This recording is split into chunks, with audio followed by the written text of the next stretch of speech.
Vashan, qualification of the jurors went very well this morning. I was shocked. I told Deputy Lord, we finished before 9:30 downstairs. All right, I am going to call the docket. When I call the docket, you need to stand and let me know you are here. Otherwise, I'm going to assume you're not here and a warrant may be issued for your arrest. Someone will be in jury trial today. Ray De La Rosa. Thank you. Samantha Venegas, custody. Marlon Daniels. Kevin Huggins. Christopher Rivera, custody. Josephine Marroquin, custody. Angel Placencia. Thank you. Richard Madrigal Flores, Christopher Rivera, Malachi Bokum, custody. Joseph Juarez, RG Ford, custody. John Alexander Martinez. John Alexander Martinez. Michael Keating. Michael Ryan Keating. Carlos Ruiz, custody. Harold Adams Raleigh. And we started out so well. Javier Villalba. Thank you. Larry Smith, custody. Gabriel Diaz. Gabriel Diaz. Christopher Beltran, custody. William Hopper. Monique Kirby. Thank you. Daryl Payne, custody. Priscilla Para, custody. Johnny Ruiz. Present. Thank you. April Diaz. April Diaz. Maria Ruiz, Cortez Polk, Gaspar Rodriguez, custody. Anyone who came in late or your name was not called? Yes, sir, in the light blue shirt. Michael Keating, let me see. H3. Thank you. And yes. I'm sorry, who? Rodney Adams. Raleigh Adams. H3, just a little bit below. Okay. All right, remove the shades. Yes. Harold Clemens. I'm sorry, first name? Harold. Harold Clemens. All right, thank you. All right, everyone. As I said before, there's going to be jury selection today. So if you don't see your attorney in here, you have the court's permission to step outside, pick up the phone and call your attorney. Attorneys who are here, you know the rules. So I don't have to tell Renee or Robert Porter the rules. So please proceed.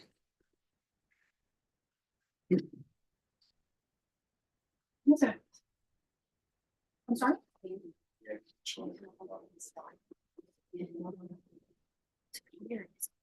We were told us said he couldn't use this one.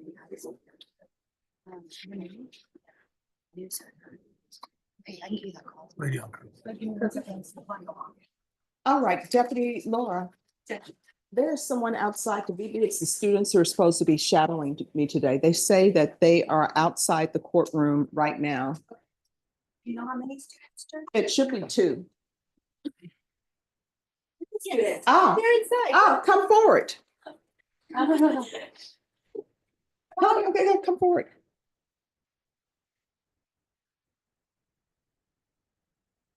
Yes, come on up. Have a seat here.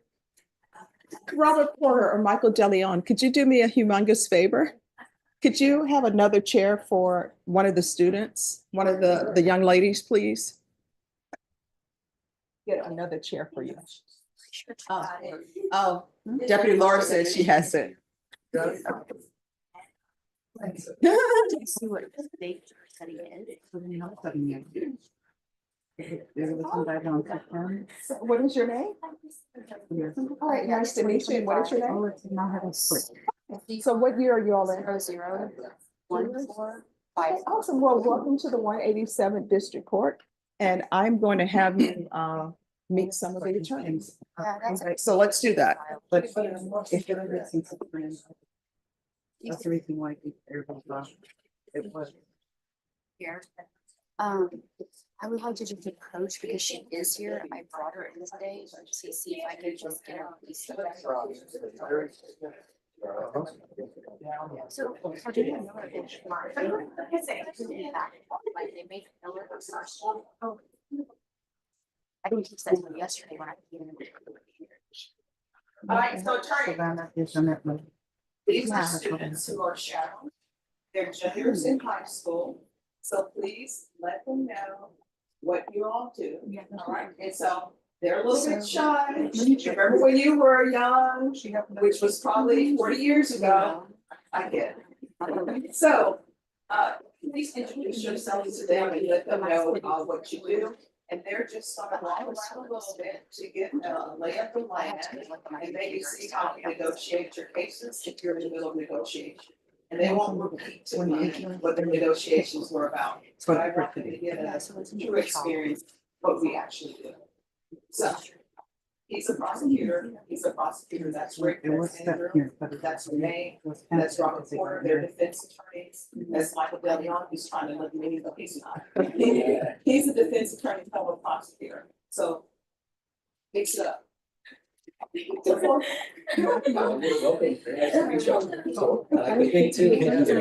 But I've already been over there, like yesterday, and you knew about it. I've already got the discovery. Email trees. Like I came from those. Martin, that's. I was trying to. Got it. Vigilante as well. All right, so one day, So that's what I was hoping to take. Having to deal with these guys. Already did one.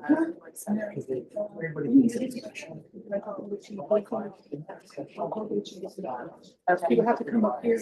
Kevin Huggins? Well, or do you just want to set it? I'm just going to at any point, something. Today. Joseph Matthew White.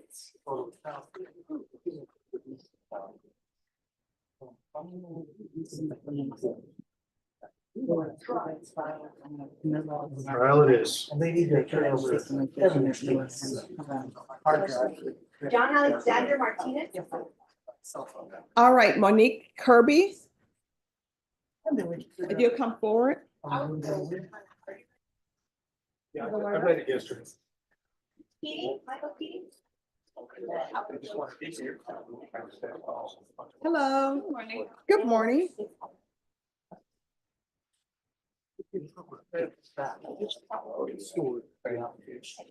So I wanted to make sure that you had an attorney with you because sometimes people feel better and more comfortable if an attorney is. with Judge, can we them. just have one? Yeah, I'm sorry. Oh, sure. All right, they're gonna call me. We'll call you back up, all right? Okay, sure.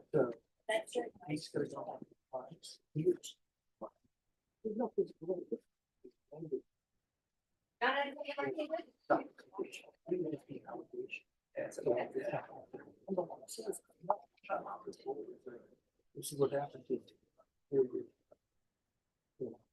Jury.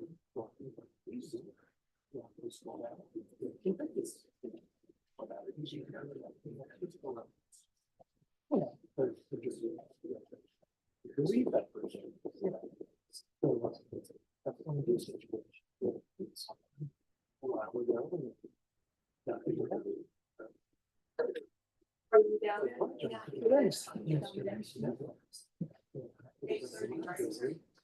All right, who is here for Dijonette Miller Havana? Hi, is this on the docket today? So it's not, which was some confusion. So as a pre-file, it was set for today. And we never got notice that the setting was canceled. So we appeared, my client is here. It has been indicted now, so that, I guess, setting got canceled. Okay. And so we have already conferred. I came in early, spoke with the state Your client yesterday. come up? Yes. Really nice. Hello, and am I pronouncing your first name correctly? Havana.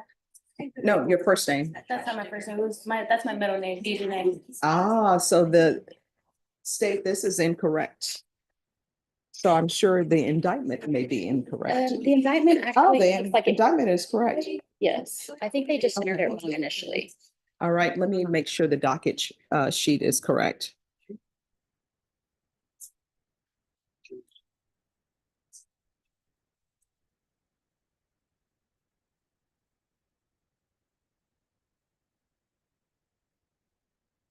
All right. So I guess I have an acknowledgement of discovery, so you have all of the discovery? I have all this, the discovery at this point, but we don't have an offer, so we're waiting on that. All right, so then what I'll do is I'll reset this and I'm gonna reset this for a date. State, when will you be prepared to tender an offer? Well, I mean, it needs to be done, so I can bring it back in 2 weeks for you to tender an offer. So I need to know. I can't tell you because this case is of special interest to the DA. I need to have a meeting with the DA before I can extend an offer. And I don't know when that meeting will take place. All right. So this is what I'll do then. I'm gonna set this for 30 days. In 30 days, state you need to tender an offer. Ms. Ferguson, I need a 30-day reset. April 24th.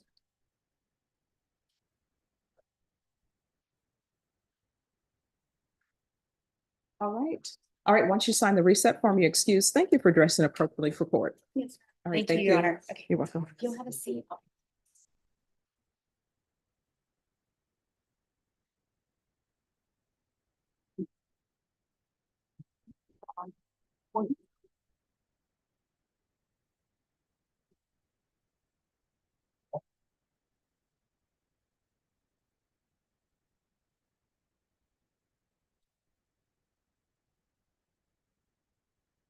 All right.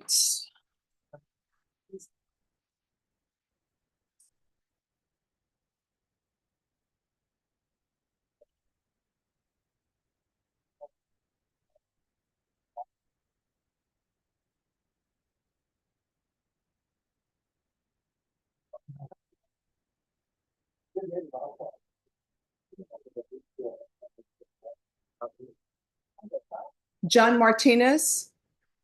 John Alexander Martinez.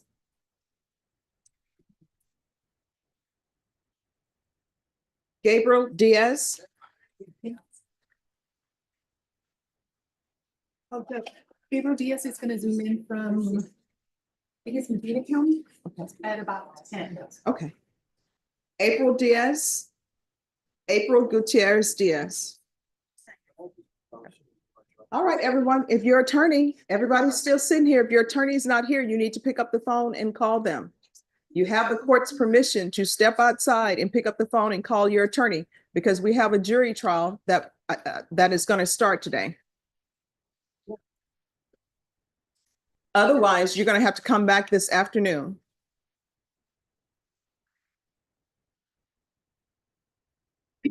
And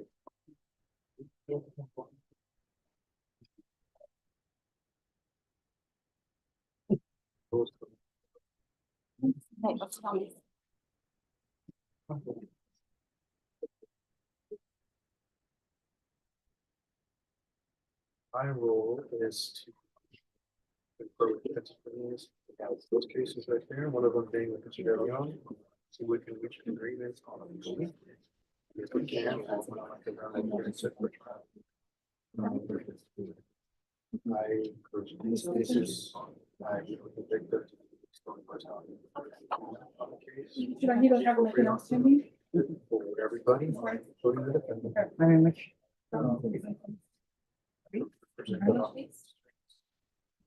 You had talked with the clients about.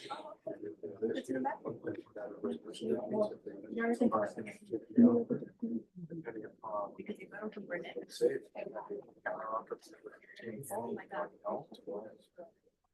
Would you fall apart?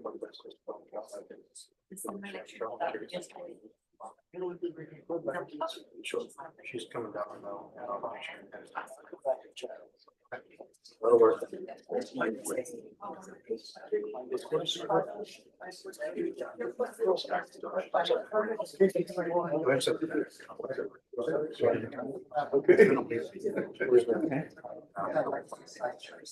Oh,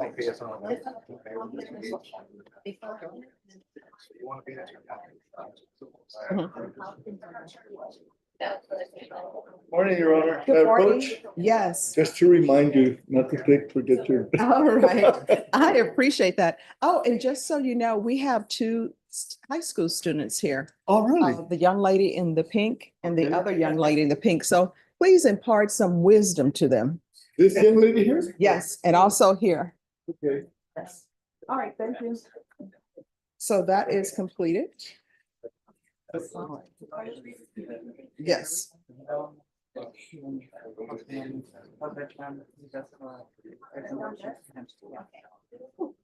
Okay, we're right on Kirby now. We're right on Kirby. All right, Miss Kirby, Oh, God. Monique Kirby.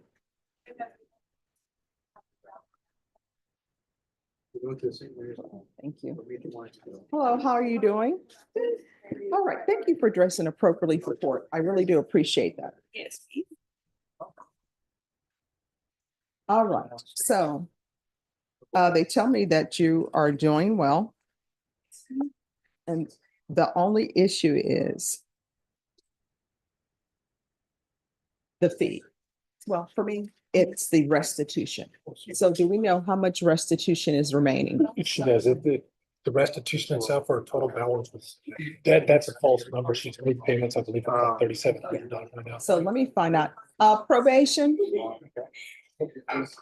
Kirby, can you tell me the amount of restitution that's owed? $3,750. So, They just changed the rules, not getting too personal.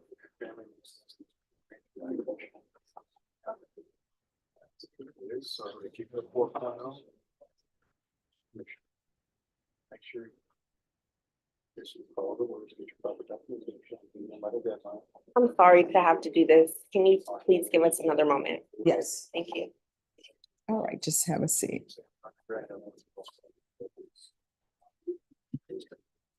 Stay there for my practice.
Normal? Yes, ma'am. That's, for something that's on the docket today, fair play. Okay. Marroquin. Marroquin. Yes, okay. I'm working on it.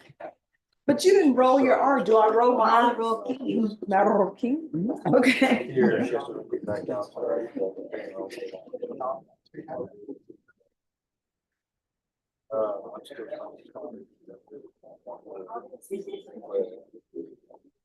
I think it's good to have.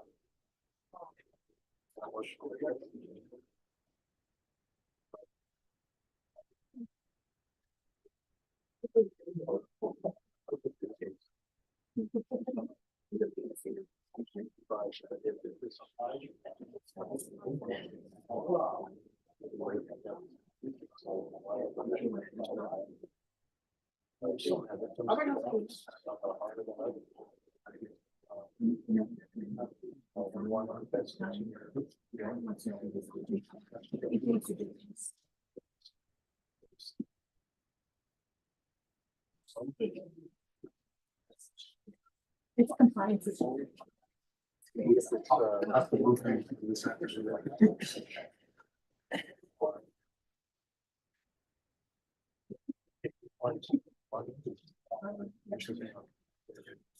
I'll call them.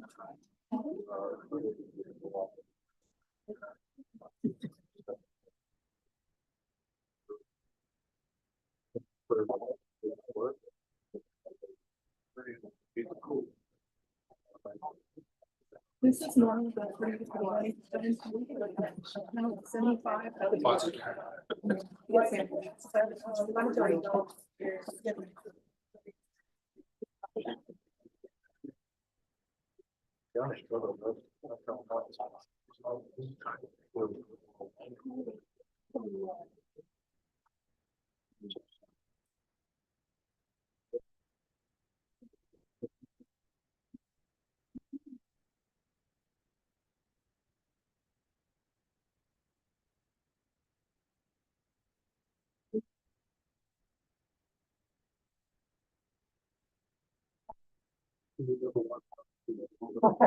This mine? Remember when we started? Ours is. That's the site for him. Oh. That's you guys. Oh, you're saying what's that?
Okay. So you all are educating my student, Trying to. and I'm calling them student attorneys because, We're the future attorneys. yes, awesome. And that is Miss Bashan Abrams. She's with probation.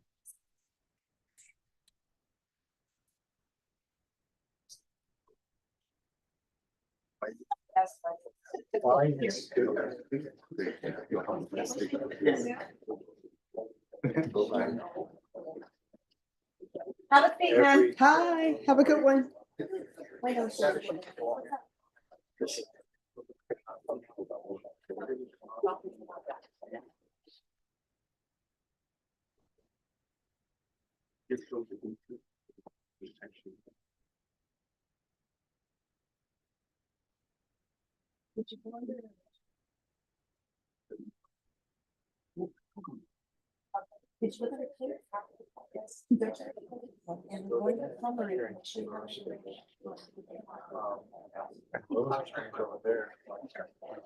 Cases big, you know, so I don't know, how do you know, to calm down or?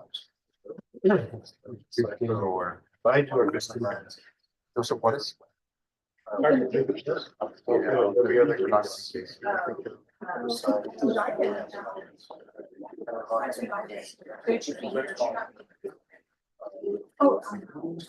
Okay, so.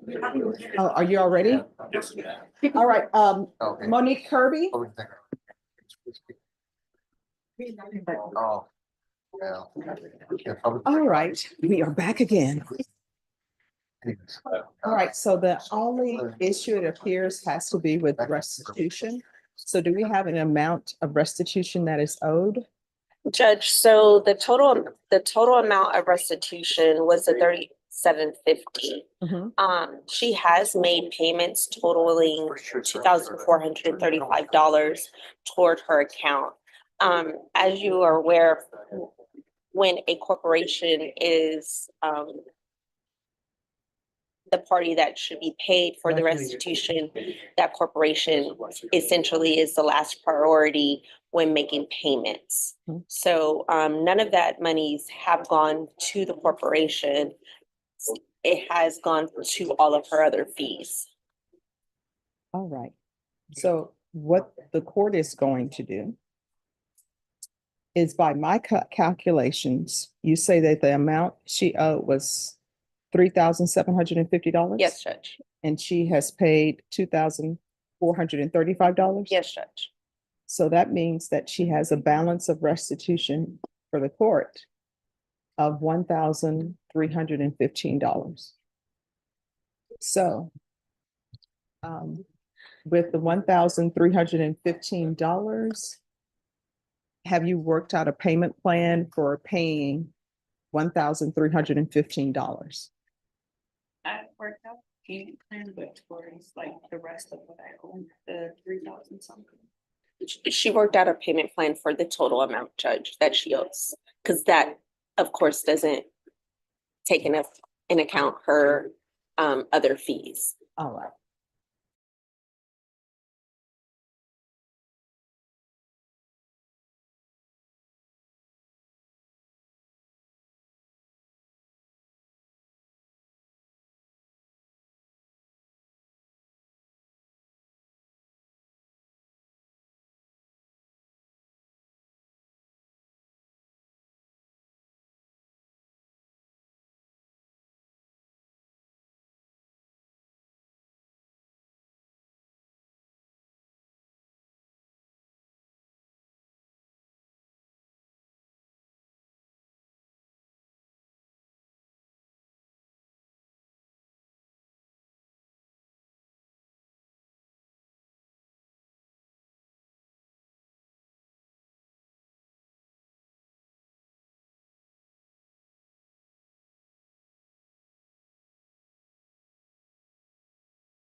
Judge,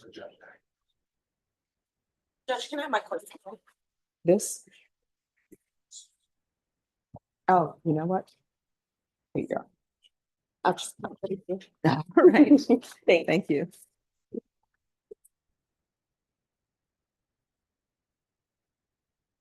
And Robert, do you want to put this on the docket in 2 months? Sure. All right, Ms. Ferguson. I need a 2-month reset date on Kirby. And that way we can keep track of it.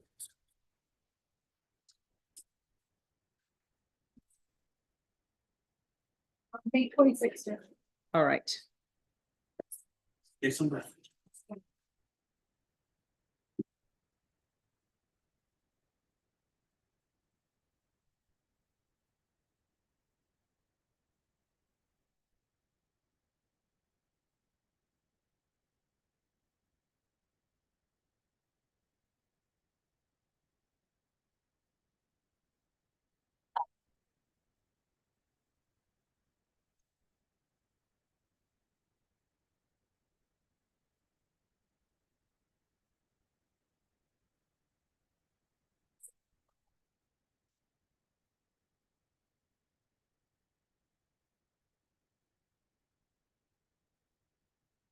Norma, Yes, ma'am. did you say May 26th? Yes, ma'am. What date is that? Is that a holiday? Say. We'll check on my account. I believe it's Memorial Day.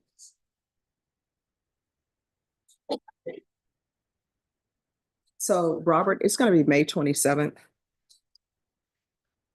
Yes, sir. Yeah. Yeah. The 26th is one more.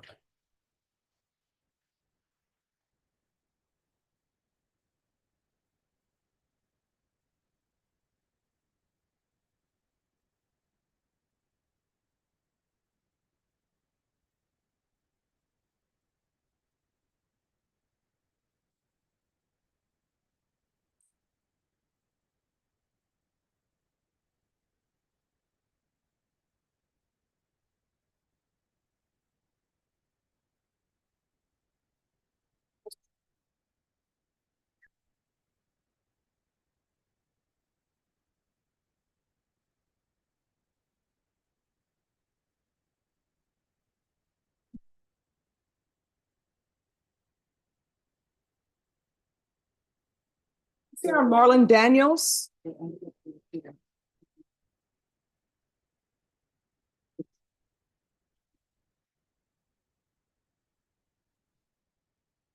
Hello.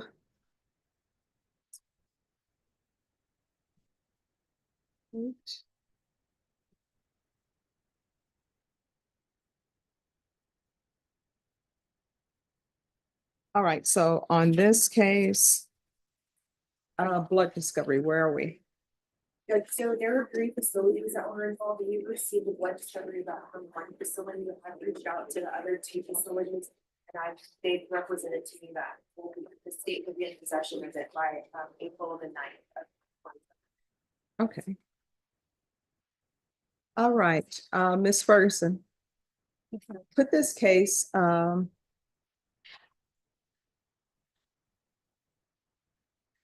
you said April when? Right. All right, put this for discovery the week of April 21st. Yes.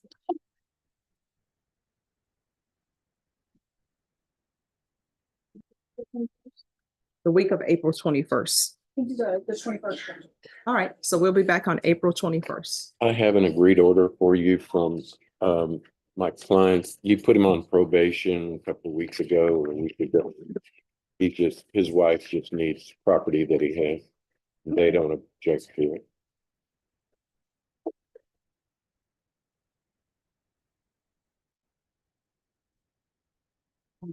All right, thank you for dressing appropriately for court. Once you sign the reset form, you're excused. And we'll have you back on April 21st. Thank you. Counsel, just give me a moment. Oh, sure.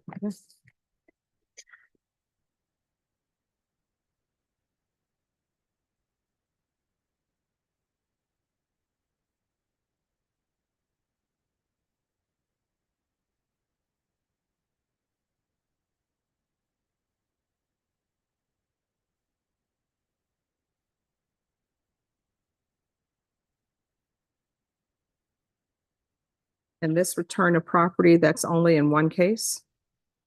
Yeah, that's the only thing that Okay. they need.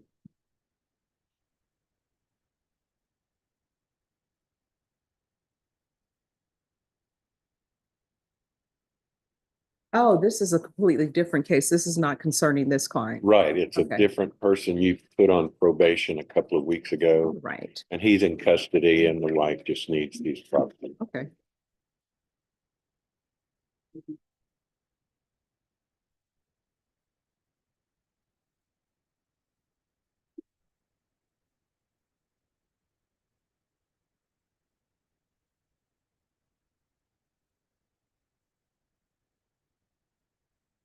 Right, they need to put it in the system, but they'll give you a copy. Okay, thank you, Judge. You're welcome. Yes, ma'am. And then I need to get a copy of that. Okay.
It's related to this case.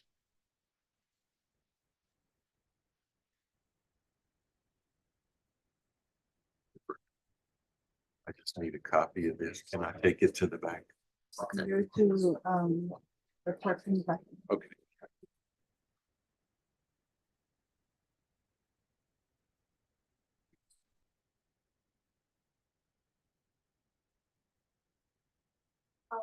How we doing?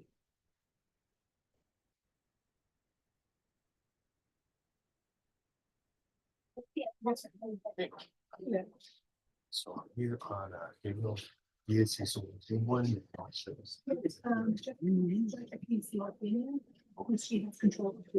He has not logged in. Not yet. No. Okay. So if you get him to log in. Yeah, I'll Yeah. call them and see. All right, thank you.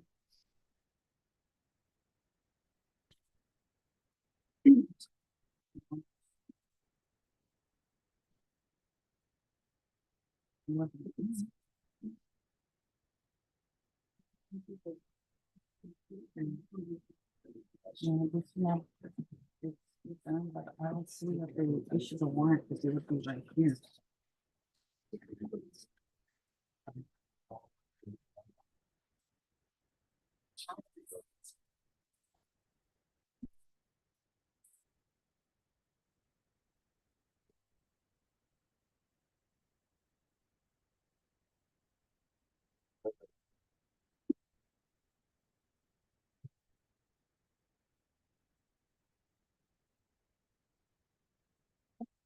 Yeah.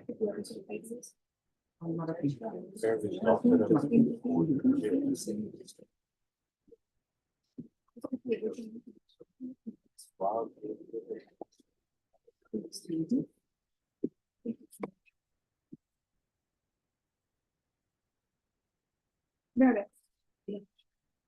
Yes, ma'am.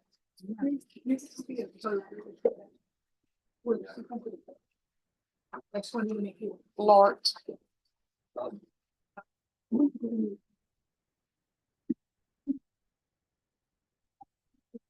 have no idea. I just told them it was recalled from yesterday. The file's not here, my fault. And they just come up to me. They get a response. She's not here yet. I'm not. This is the first, I don't think we've seen them quite make it. Like she was gonna get them done yesterday. First post amendment session. Yeah. Everybody. This is.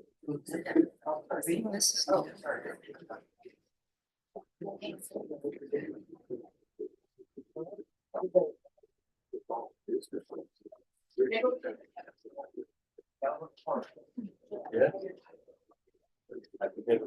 What is what I said?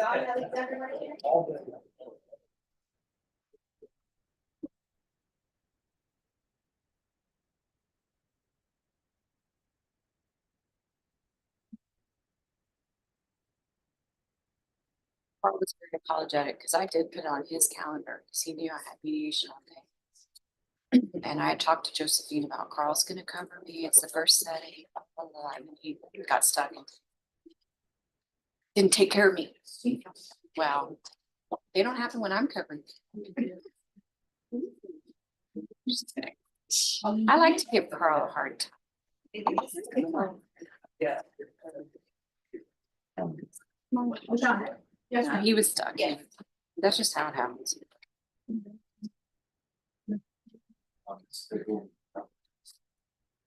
Oh, yeah, I've met with her several times.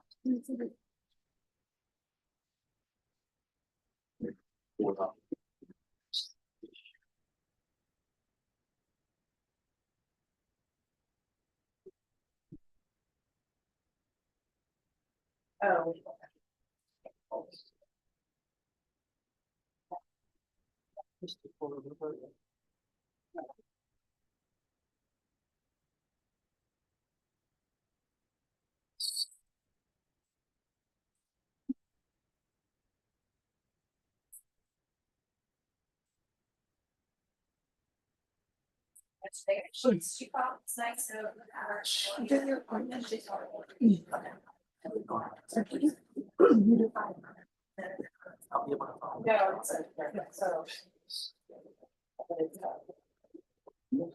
I did a plea and pre-indictment warrant.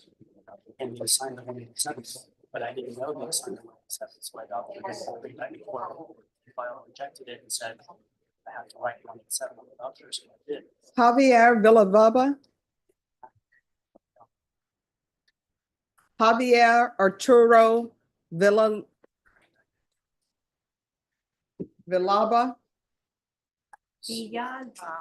All right.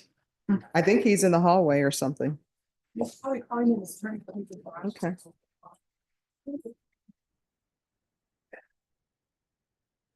Oh, there's an attorney who came in. Hello. Hi. You have Javier? Yes, Your Honor, I have a trial going on next 30 minutes. All right, so where is he? He stepped out. He's in the, you can go get him. All right, thank you.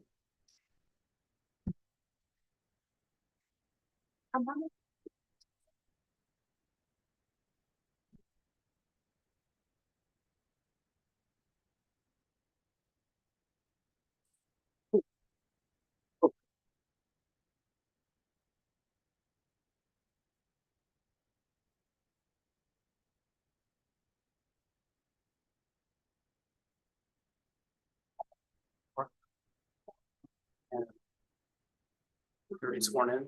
All right, come forward. Last week. So this is the old one. This is the new one. You have to re-swear in them. Hello. Thank you for dressing appropriately for court. I promise you, I'm going to be practicing on how to say your last name. So I'm working on that. Pretty simple. Villalba? Yeah.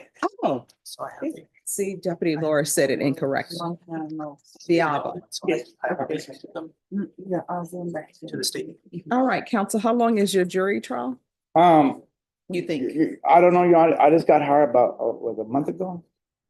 No, I mean your jury trial. Oh, We picked a jury yesterday and hopefully it won't last more than 2 days. Hopefully, All right. today's Tuesday, so hopefully it wins. It's Wednesday. All right, Hopefully. so Ms. Ferguson, can you recall this the week of April 21st, please? Yes, ma'am, I can do the 22nd. All right, so we'll be back here April 22nd. Once you sign the reset form, you're excused. Okay, I'm still conferring with the DA on it. All right, thank you. Thank you, Your Honor. Adam, here you go. Can you get your client to sign it and just bring it back to me? So the jail is asking, you set a court hearing for today. Don't you?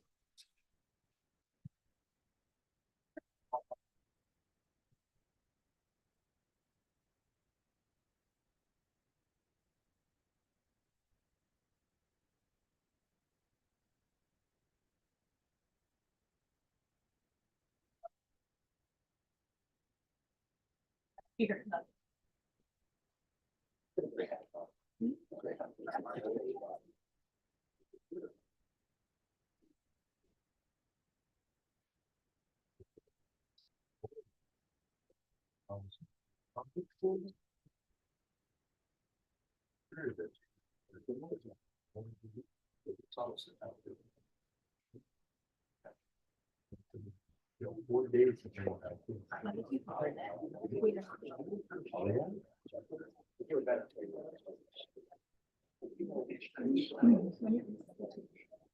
Running out, Mr. Huggins.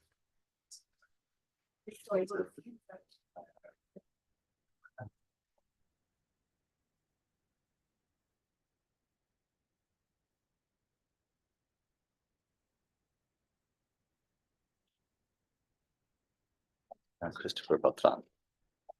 Kevin Huggins.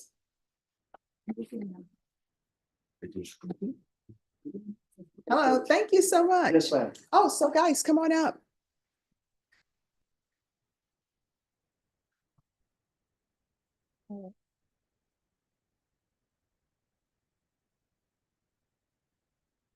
Thank you for dressing appropriately for court. All right, so have you had a chance to confer with the state? Your Honor, we haven't been able to access any of the discovery in this case. All right, who's the prosecutor? I've spoken with Mr. Edelman. And so our plan is All to get them a hard drive Okay. and get the discovery transferred over to that. What's with the issue with discovery? It's uploaded, he can't access it. I told him to provide me with an external hard drive, download all of the discovery and transfer it to the hard drive so that he can. All right, Ms. Ferguson, Yes, ma'am. can you recall this for the week of the 21st, please? Next month, April 22nd? Thank you, Your Honor. All right, thank you. Thank you for dressing appropriately for court. Once you sign the reset form, you're excused. All right, thank you. Thanks, Your Honor.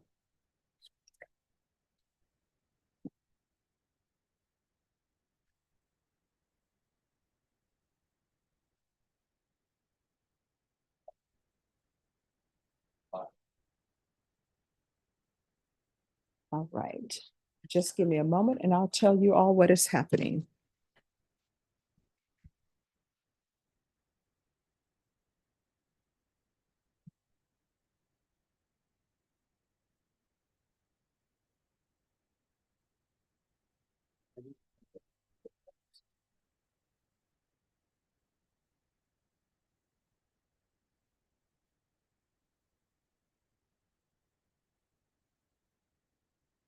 All right, Christopher Beltran, is he out here?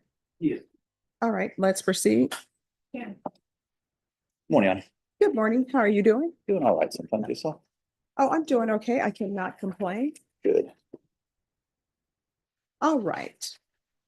Court is calling 2019 CR 9959 State versus Christopher Daniel Beltran. Can I have parties announced for the record for the state? Defense. Tony Adonis on behalf of Mr. Beltran. All right, the defense has filed a motion asking the court to reconsider and grant credit for time served spent in the substance abuse treatment facility and time spent in federal custody. That's correct, Your Honor. All right, so the time spent in federal custody, if this case was pending and if there was a warrant that was issued for for the pendency, during the pendency of this case, and he was serving federal time, then I'll give him credit for that. If there was not a warrant in place, then the court is not going to give him credit. So the question becomes, what date was he in federal custody? Judge, I've reviewed the judgment in his federal case, and it appears that he was, well, let's back up just a minute. Okay. There was a drug court warrant issued on March 24th of 2023. Okay, March 24th, 2023. Was the drug court warrant, yes. Okay, drug court warrant. Mr. Batran was arrested and placed in federal custody April 10th, 2023. An MTR warrant was issued June 22nd, 2023. And then he was booked into Bear County January 14th of 2025. All right, so with regards to the drug court warrant, the court will note, you're an officer of the court. The court will note it appears that the warrant you said was issued March 24th, 2023 from felony drug court? March 24th, 2023, correct, Your Honor? All right, and at that time when the warrant was issued, It was. he was not in custody. He was not in custody, Judge. He was So- placed in federal custody April 10th, 2023. All right, so he's in federal custody on April 10th, 2023. All right, state with regards to federal time beginning April 10th, 2023. Do you have any objections? All right, and so when he had federal custody on April 10th, 2023, was a bond ever made on this case? No, Your Honor. Okay. All right, then the court is going to find that he's entitled to time beginning April 10th, 2023. All right, then the next. Thank you, is- Judge. All right. So anything else with regards to federal custody time? No, Your Honor. All right, then the next issue is you're requesting credit for time spent in a treatment substance facility. Is that correct? That's correct, Your Honor. All right. So this, it really determines on what successful completion means in the facility, because it's the court's understanding from hearing this case previously. Did he abscond from the halfway house? He did, I believe, Your Honor. All right. So then the question becomes, and it doesn't appear that the law is clear. What is successful completion? What does facility mean? Is the halfway house a part of their facility? Because it would appear to the court that when you're in the treatment facility, they send you to facilities that they have jurisdiction over as far as their program is concerned. So it would seem to the court that the halfway house is a part of the facility. And Your Honor, if I may. Yes. 4203, Section 2A2 states that in all criminal cases, the judge of the court in which the defendant is convicted shall give the defendant credit on the defendant's sentence for the time that the defendant spent in a substance abuse treatment facility operated by the Texas Department of Criminal Justice under 493009 Government Code, or another court-ordered residential program or facility as a condition of deferred adjudication community supervision if the defendant successfully completes the treatment program. And then it says at that facility, Judge. The facility that he was sentenced to was a safety facility, which is part of the Texas Department of Criminal Justice. He spent 2 trips over there. He went from July 1st, 2020 to December 29th, 2020, and he successfully completed the treatment program, the safety treatment program at that facility. He again went on August 19th, 2021 through January 27th, 2022 to the safety facility, which is again part of the Texas Department of Criminal Justice system. And he completed that program at that facility.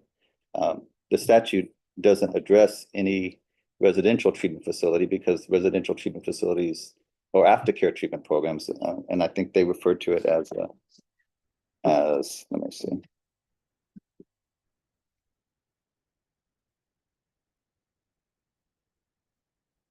They refer to it as a different name, Judge, and the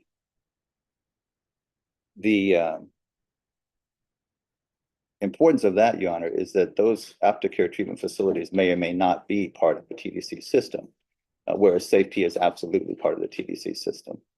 So when the statute addresses residential treatment under the government code and under the guidance of the Texas Department of Criminal Justice, and then when it says at that facility, Judge, we would argue that it means the residential treatment facility that is actually SafeP, that is actually run by TDCJ. All right, so do we know if the aftercare facility is under their umbrella or not? We do not, Judge. All right, state.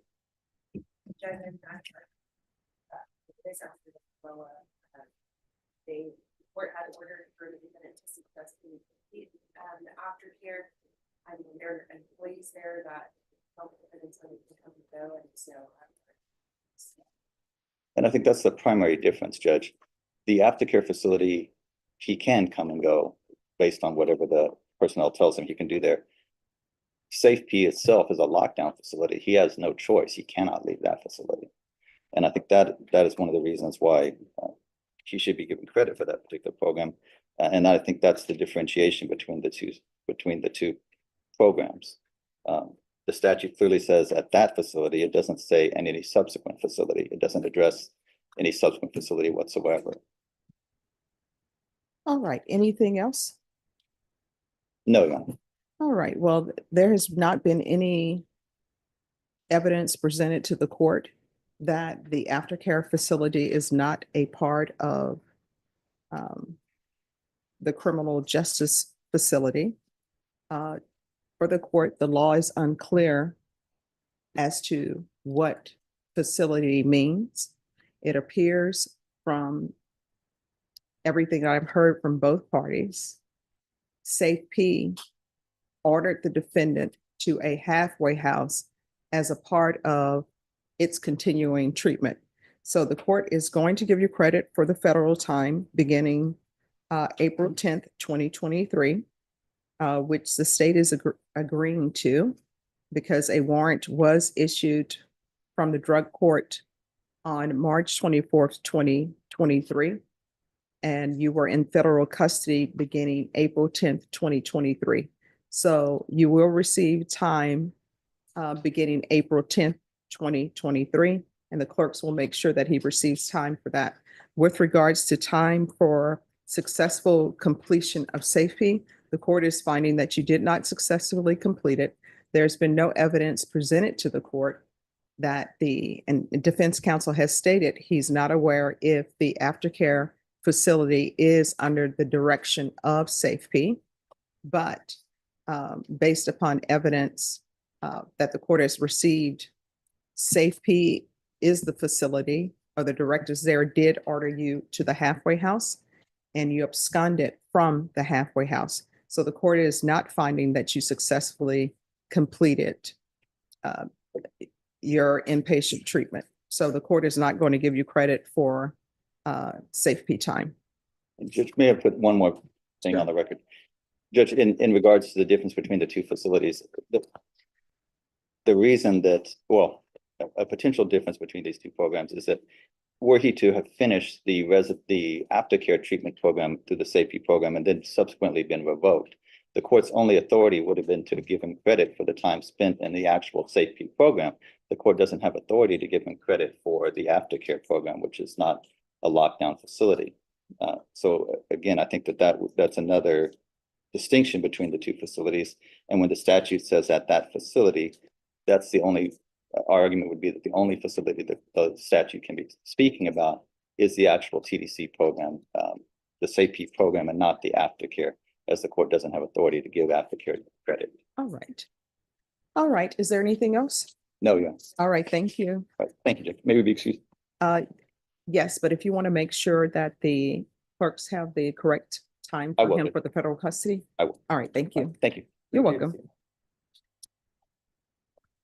You need any dates? Yeah, he was booked into federal custody.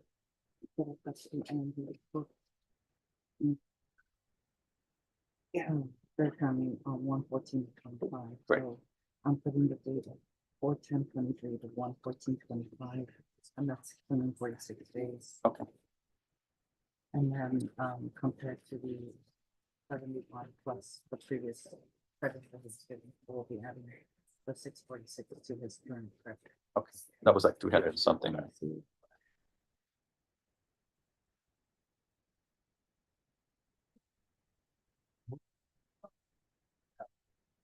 So it's supposed to be sent to Kathy. To jail. We have like 331 days. Yeah, that's what. Should have gone to Kathy. Thank you very much. Thank you. No, I had it set up for my own Zoom at 10 o'clock. You get to be able to do it that way. Oh, no, you didn't. Yes. Also, I just have, I had filed. Good search discovery now. So Let me sign this as well. this is the court's docket sheet. So every I had put in person the listed there waiver, the super fine is supposed to be thing in one court thing. today. And if they're in custody, then the deputies will bring them Follow over. that. So .org. this is the defendant's name. This will tell you the type of hearing. Sometimes that's incorrect. So for example, this is saying that's a discovery hearing. So that may be set, they're coming in, and I want to make sure that the defense attorney has all the information about And the case also, from the state. you filed So if something there for was the waiver DNA of the testing, super- the defense would have access to that. If somebody made a statement, the defense should have access to that. And then here, it will tell you who the attorney is. And it'll tell you if this person has any co-defendants. So you'll see, they're saying that he has a co-defendant. Sometimes this is. Oh, it's always something. Who are co-defendants, who are not co-defendants, but you'll be able to tell normally, this cause number. If there were co-defendants, usually they'll have a letter by A, B, C, or D. It would be the same number, but it'll have a letter at the end, and that'll tell you, hey, this person has a co-defendant. And then, What they hearing now is not right yeah, now. Okay. the other part of the docket is the probation docket. Ms. Avery, she's the one who is our probation so waive the officer for this court. And probation is people have pled to the case, or they went to a jury trial, and the jury said, group, probation. Oh, I'm sorry. If someone goes to a jury trial, and the jury said they want them to have probation, if I were to think, that person really shouldn't get probation, this is not a probation case, then my hands are tied. I have to give them probation because that's what the jury wanted. The only thing the court is in charge of when somebody goes to jury trial is your conditions of probation. So how often you report, if you need to do classes, if you can do jail time as a condition. And so the court can sentence you when you're on probation and felony court. The court can sentence you up to 180 days in jail before you even start your probation as a condition of probation. Now, sometimes cases don't go to jury trial. They'll do a plea agreement. And then I will read the documents to see if I think the plea that they've reached is appropriate or not. And if I do, then I'll follow whatever their agreement is, but I'll get to determine how long the person is on probation. They can recommend and say, Judge, we really think this person should only be on probation for 2 years. Yeah. And I may say, no, they should be on probation for 4 years. Or sometimes the state may say, I think this person should be on probation for 6 years. And I may say, no, this person should only be on probation for 3 years. So those are decisions that I make. As we speak. And I make decisions of Very much, man. all of the conditions. The only thing that I don't make a decision on really is if their agreement is that person is to have probation, I can't say, all right, I know they agreed for you to have probation. That's what you signed up to, but surprise, I'm sending you to prison for 5 years. That's not me following the plea bargain agreement. Either I'm gonna say, yeah, I'm gonna follow your agreement and give you probation. Or either I'm gonna tell them, I'm not following your agreement, I'm not gonna give you probation, so y'all need to step back and maybe renegotiate. Oh, And, sure. so when we do jury trial, because we're gonna have a jury come up here at about 11, what ends up happening is this entire gallery is filled with people who are potential jurors. Sure. And they've already been vetted downstairs that they make the basic qualification for being a juror. And on this side, you're gonna have the state. On this side, you're gonna have the defense, and sitting with the defense is going to be their client. And in this box, ultimately, when a jury is selected, it's gonna be filled with jurors. And they're just gonna hear the evidence, and if they can reach a decision, they're gonna decide if somebody's guilty or not guilty. And then we have the court reporter. This is what I tell everybody. There's a shortage of court reporters. Court reporters make approximately $150,000 a year.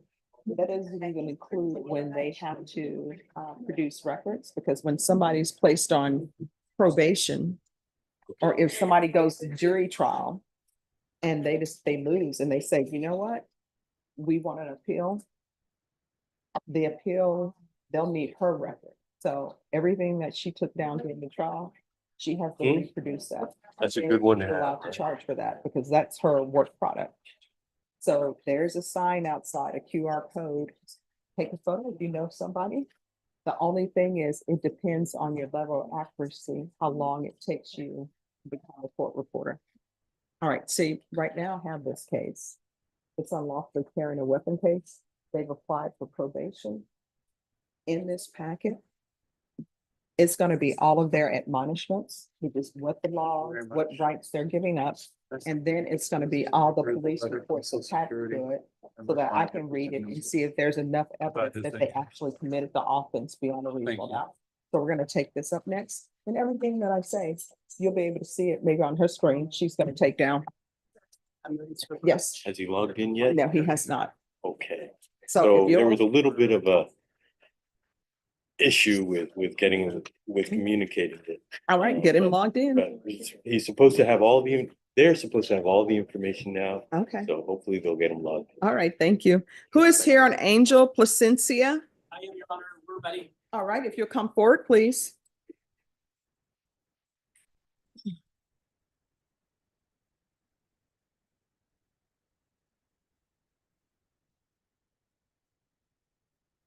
So I'm going to call the style of the case, and the style of the case is the case number, who is the defendant, and who all the parties are. All right, court is calling 2024 CR 011483, State versus Angel Placencia. Can I have parties announced? Joseph Davidson for defendant. And are you Mr. Placencia? Yes, ma'am. All right, counsel, have you received all discovery? Did you review it with your client? Yes, your honor. Court will find that the state is in compliance with discovery. Mr. Placencia, did you review the document entitled Application for Deferred Adjudication or Community Supervision with your attorney? Yes, your honor. Did you understand it and sign it? Yes, your honor. Did you review the true bill of indictment with your attorney? Yes. Did you understand it? Yes. Counsel, do you waive the reading of the indictment? Yes, your honor. State, are you proceeding on the indictment as presented?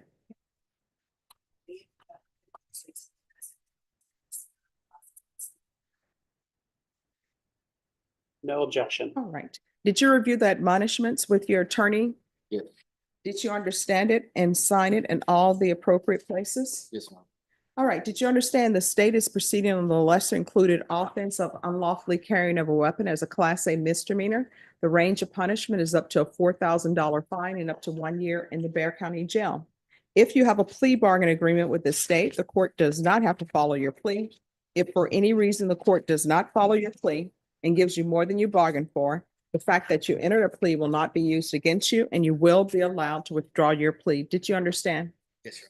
You have a right to jury trial, a right for you or your attorney to cross-examine and confront any witnesses the state will call, and the right to remain silent. Did you understand by entering this plea, you were giving up those rights? Yes, your honor. And did you intend to give up those rights and enter into a plea in this case? Did you understand if the court were to grant your application for deferred adjudication, if for any reason your deferred adjudication were revoked, the court could find you guilty and sentence you up to a $4,000 fine and 1 year in the Bexar County Jail? Counsel, has your client been able to provide you with any defenses? Yes, Your Honor. Do you believe he has a rational as well as a factual understanding of the charges against him? Yes, Your Honor. Do you believe he's currently competent and was legally sane at the time of the offense? Yes, Your Honor. Mr. Placencia, has anyone threatened you, coerced you, or placed you in fear to get you to enter this plea? No, Your Honor. Anyone promise you anything other than the plea? No. Are you satisfied with the way you've been represented? Yes, ma'am. Are you a U.S. citizen? Yes, ma'am. Court will find that defendant has knowingly and voluntarily waived his right to jury trial. Did you review the plea bargain page with your attorney? Did you understand it? Yes, ma'am. According to the plea, the state is proceeding on the lesser included offense of unlawfully carrying of a weapon.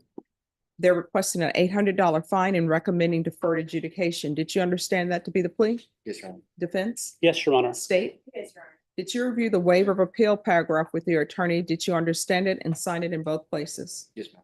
Did you understand by signing that you're waiving your right to appeal? The only items that can be appealed are written pretrial motions that have been filed, heard, and ruled upon by the court. Did you understand? Yes, ma'am. Counsel, have there been any such motions? No, Your Honor. Outside the agreement, the state is recommending that your deferred adjudication be for a term of 2 years.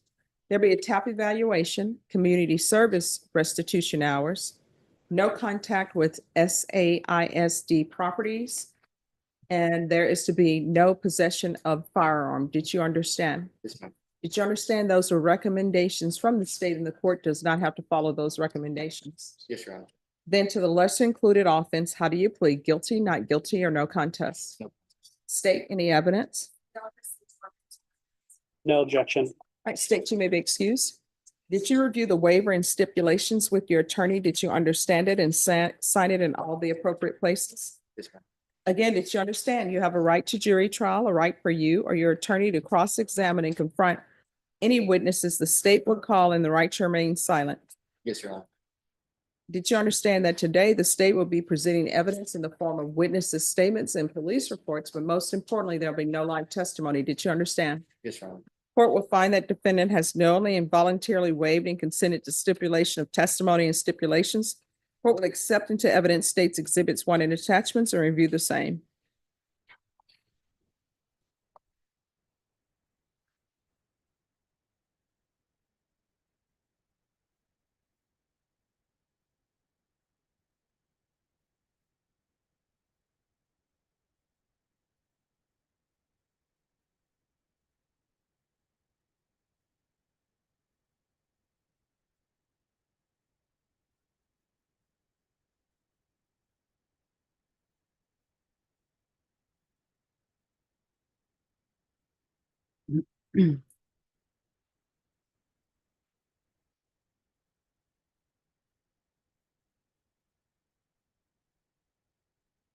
All right, after reviewing states exhibits 1 and attachments, the court will find there's sufficient evidence to find you guilty.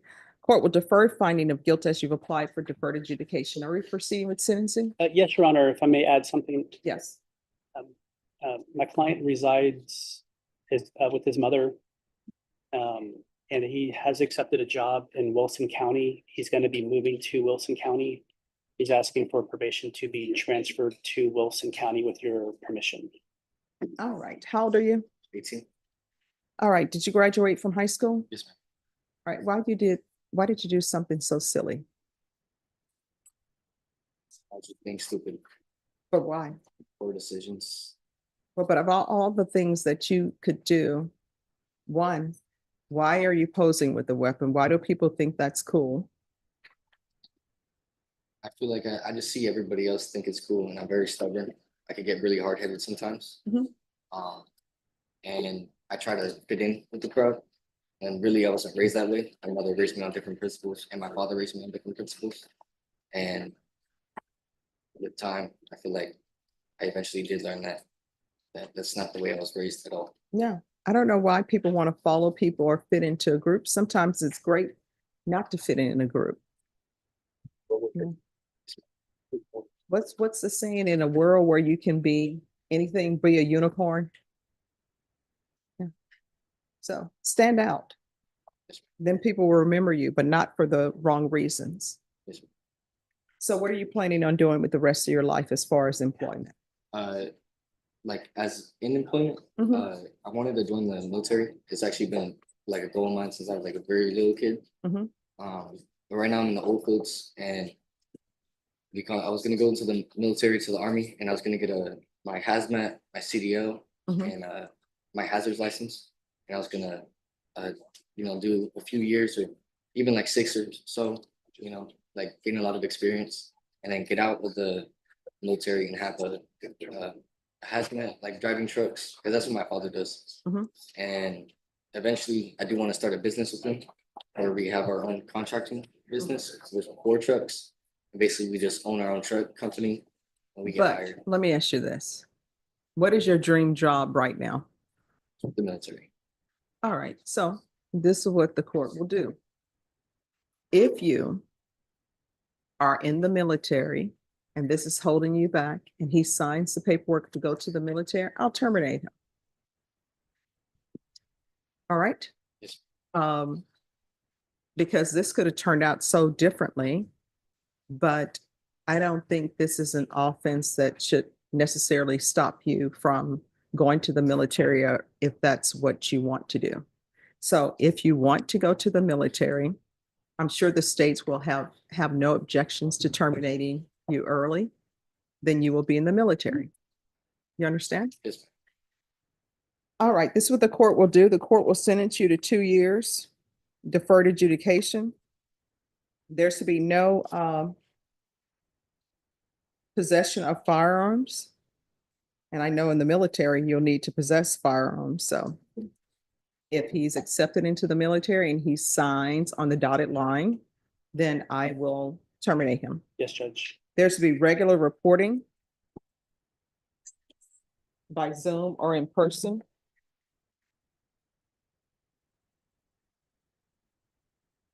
There's to be regular random UAs. If you're drug tested today, what are the results going to be? Negative.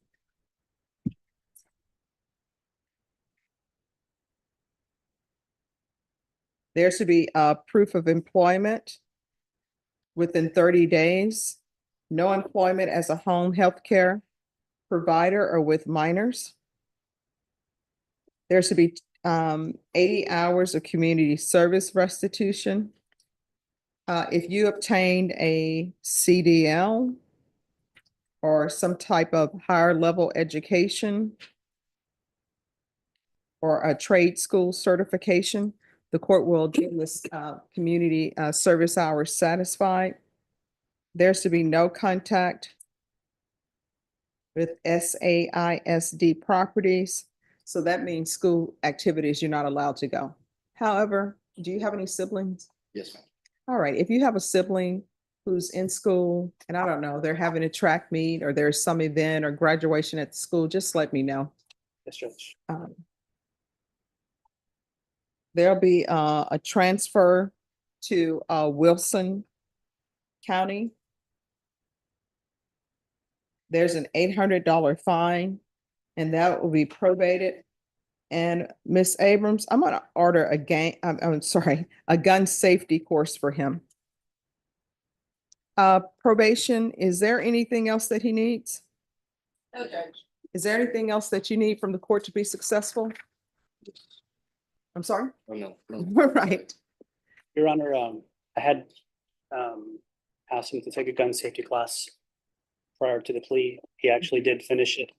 Would he be given credit for that certificate of completion for the class? Yes, as long as it was completed after this incident.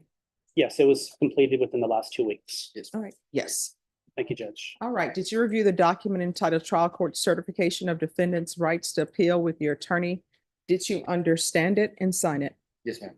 Because this is a plea bargain agreement, because I followed your plea bargain agreement, and because you waive your right to appeal, you do not have the court's permission to appeal. Do you understand? Yes, ma'am.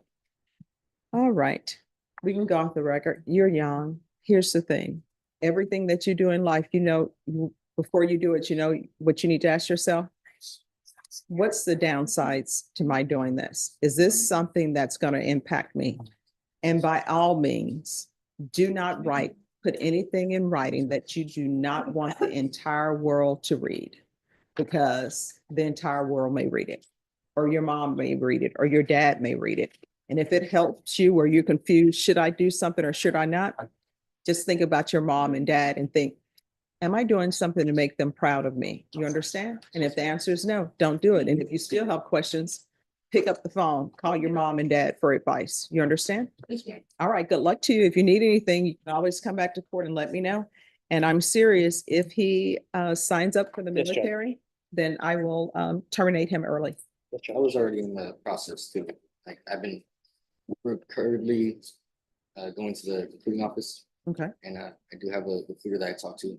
Well, I tell you what, if you're serious about it, and if that, and I'm not pushing you either way, but if that's something that you want to do, if they have a concern about this offense, you can let them know that I've already spoke to the judge, and the judge said that she will terminate me early if you all are accepting me.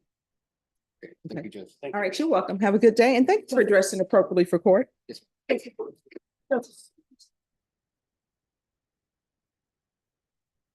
I'll call you. Yeah, I know. Pick up. Thank you.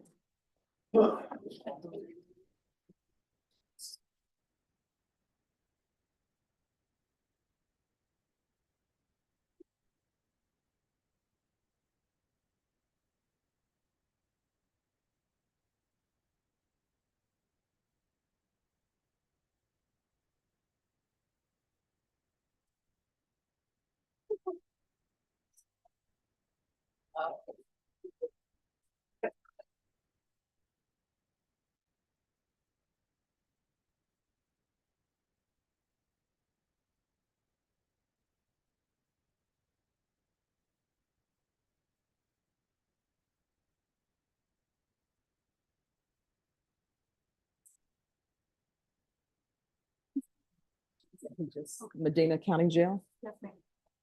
All right, and who is that? Gabriel Diaz. All right, could I see the following, Gabriel? All right, thank you. And what page is Placencia? Sentencing? Yes, Placencia, what page was he on? Page 2. All right, thank you. All right, who is here on Gabriel Diaz? All right, so sometimes what will end up happening is there are persons who are in custody in a different county, and it costs less just to have them zoom in as opposed to having them brought to this county and then go back to a different county. All right.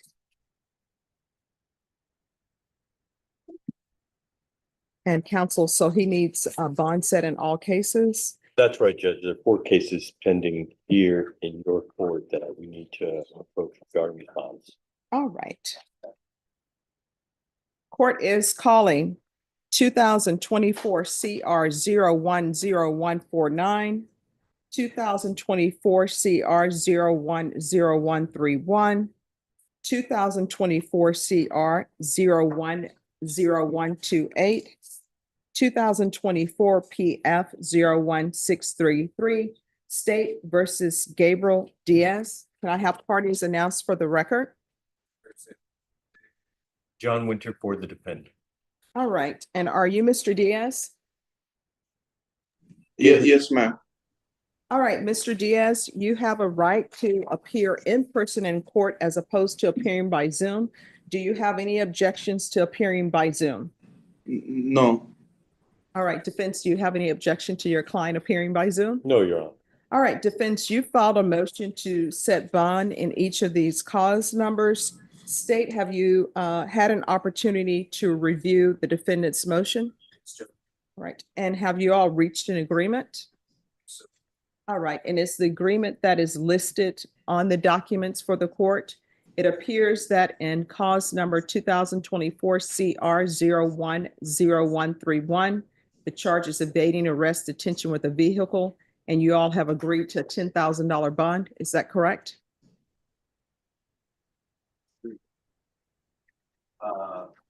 Basically, what we agreed to was doubling the bond. So I think the original bond was $10,000, Your Honor. Yes. And so what our agreement is the $20,000 bond for 01031.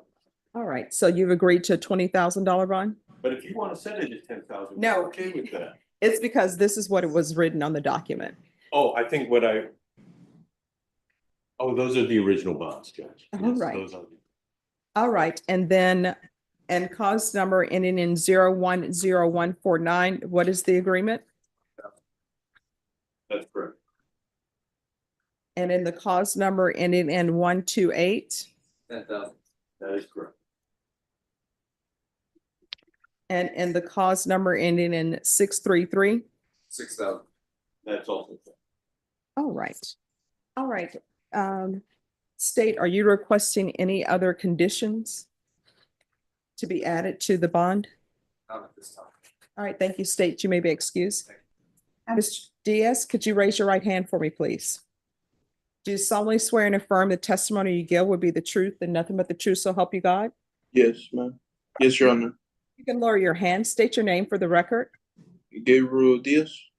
All right, Mr. Diaz, the question I'm going to ask you relates to what conditions I will set for your bond. How long have you been in custody at Medina County Jail? I've been here for a week and I've been in another county for a week too, so 2 weeks in custody total, 1 Yeah. week here. All right. And since you've been there, are you in any type of special unit? Have you been to see a doctor while you've been there? No, ma'am. All right. Have you previously been on any type of medication for mental health? Adderall. All right. Anything other than Adderall? No.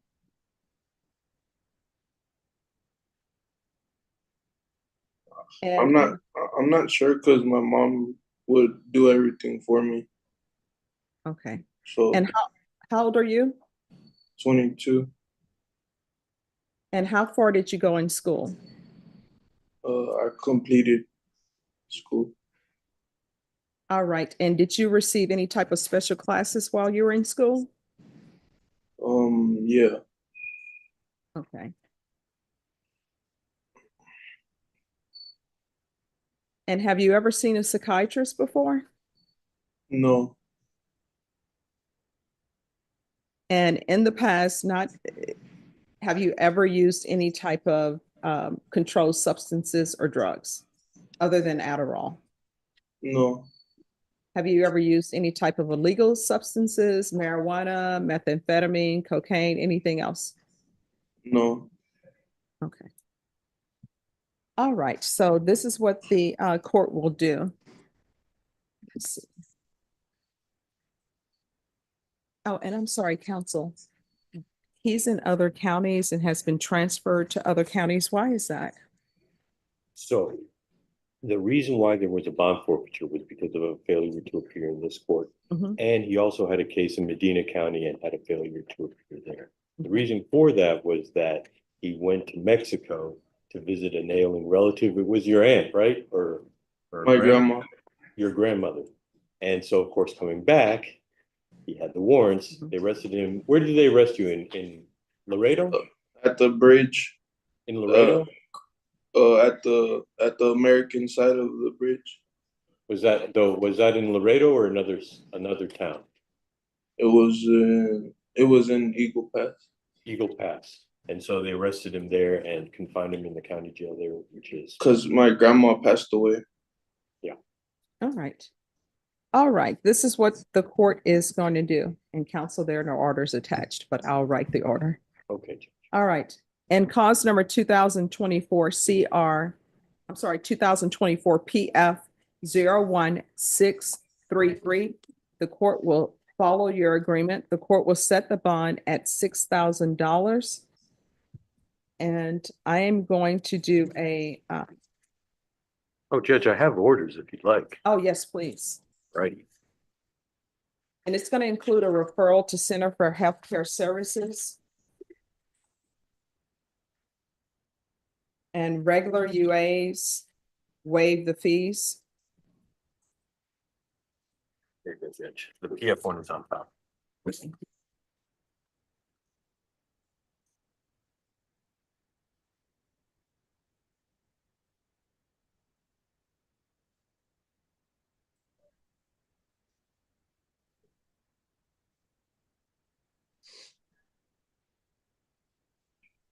And what is the charge out of the other county council? That is possession, penalty group 1. I believe 2 to 400. Okay. And in cause number 2024 CR 010149, the court is going to follow your agreement and the court will set the bond at $20,000. There's going to be regular UAs, waive fees.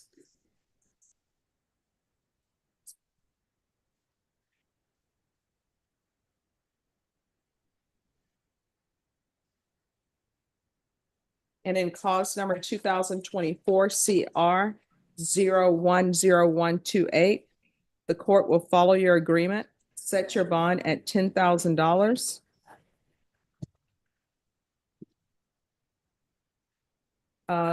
There's going to be regular UAs, waive fees.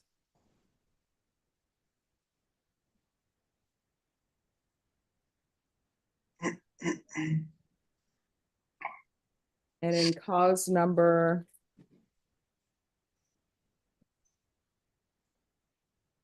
2024 CR 010131, the court will follow your agreement, set your bond at $20,000. There's to be regular UAs, waive fees,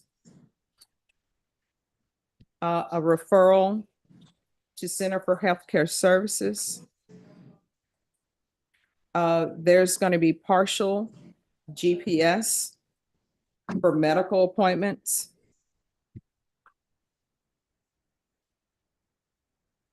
Will he be allowed to work, And- Judge? If he has employment, you'll have to bring that back to me if he has employment. Okay, Judge. And waive GPS fees. Counsel, is there anything else with regards to the bond matter? That's all for Judge. I think that's it. All right, and then the next thing, where are we on this? Well, he has a plea deadline date.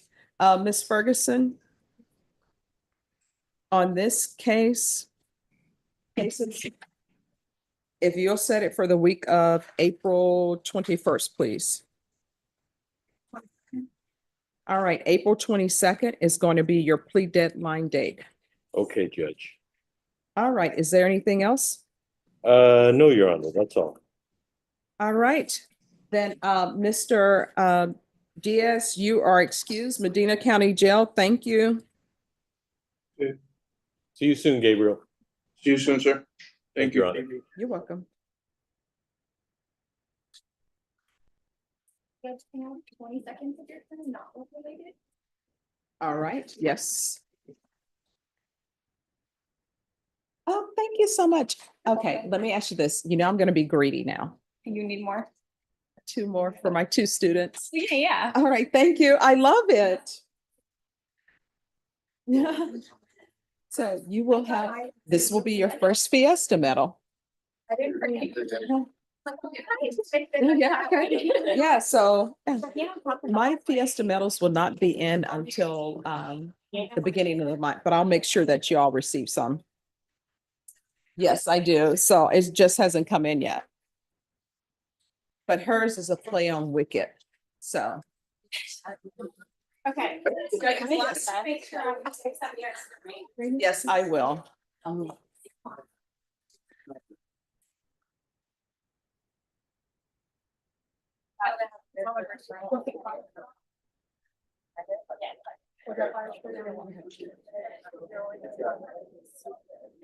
I saw that one. Oh, yeah, no, he has some. Okay. Yeah, can I get the file on Parra? Please.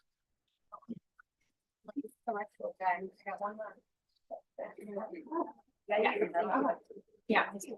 No, I love your hair. Love it. It's a probation, like compliance, I guess, case. Place.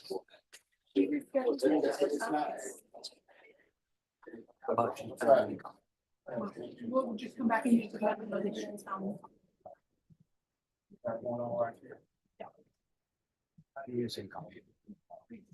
She wants to know when she's gonna be transferred. Yes.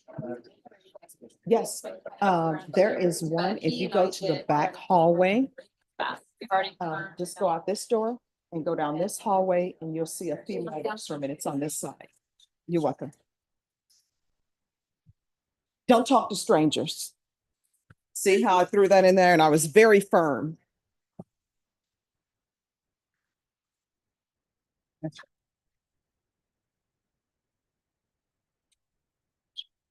For Priscilla Para. You want me to go tell Jen about it? Yeah, no worries. Yeah, let me go. Is it okay if I close her? I'll be right back.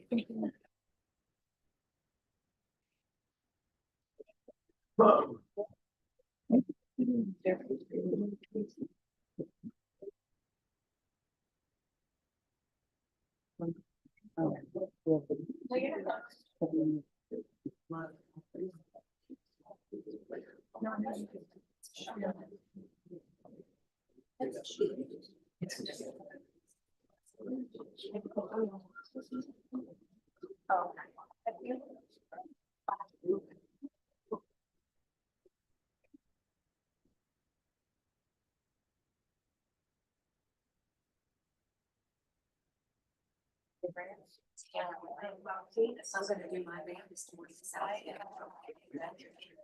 And it won't even bother you, that's very.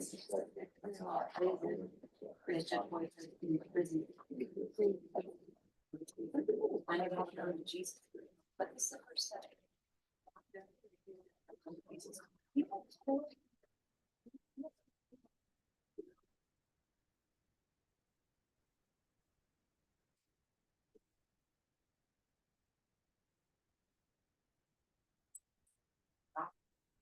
You know, if I'm using 25, which you never do.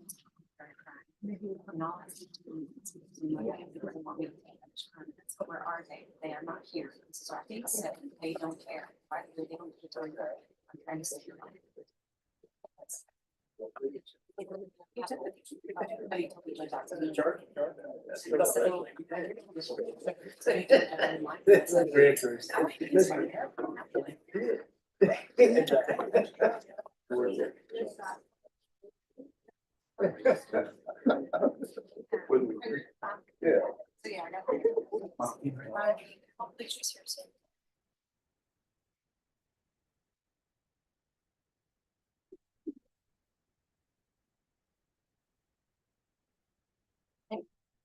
I would have much rather been here yesterday than in the mediation.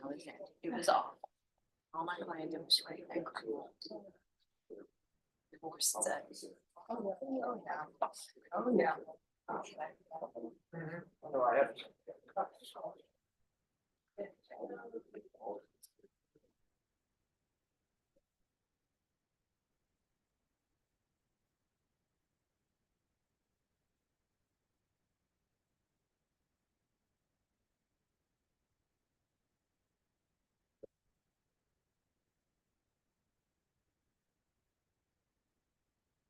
Oh, yes.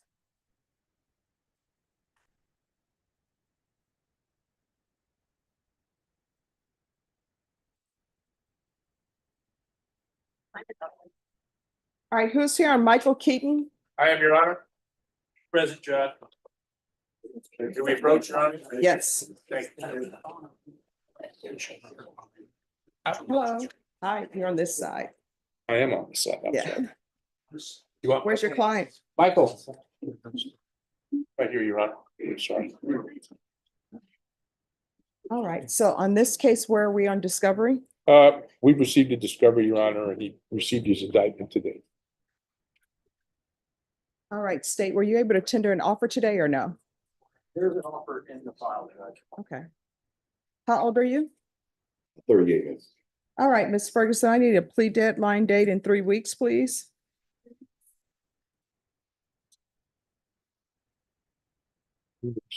What date? Oh, we're gonna find out. 16th April. April 15th, Judge. No, up. Yes. I have a court setting out of county that day, Judge. We do it on the 6th, earlier, the 14th, perhaps. All right, Ms. Ferguson, can you put this on April 14th? All right, your plea deadline date is April 14th, and you need to make sure that you are on time. You understand? All right, thank you for dressing appropriately for court. Just have a seat. Your attorney will bring the reset form. Once you sign that, you're excused. Thank you, Judge. All right, thank you. Appreciate your consideration, Your You're Honor. welcome.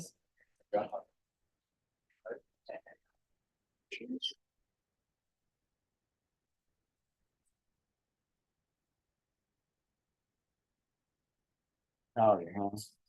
You say Italian on the bottom of it, don't you? All right, thank you. Could be Irish. But if they're on the prison, would you want that to even possibly get into? Why not? I'm asking you.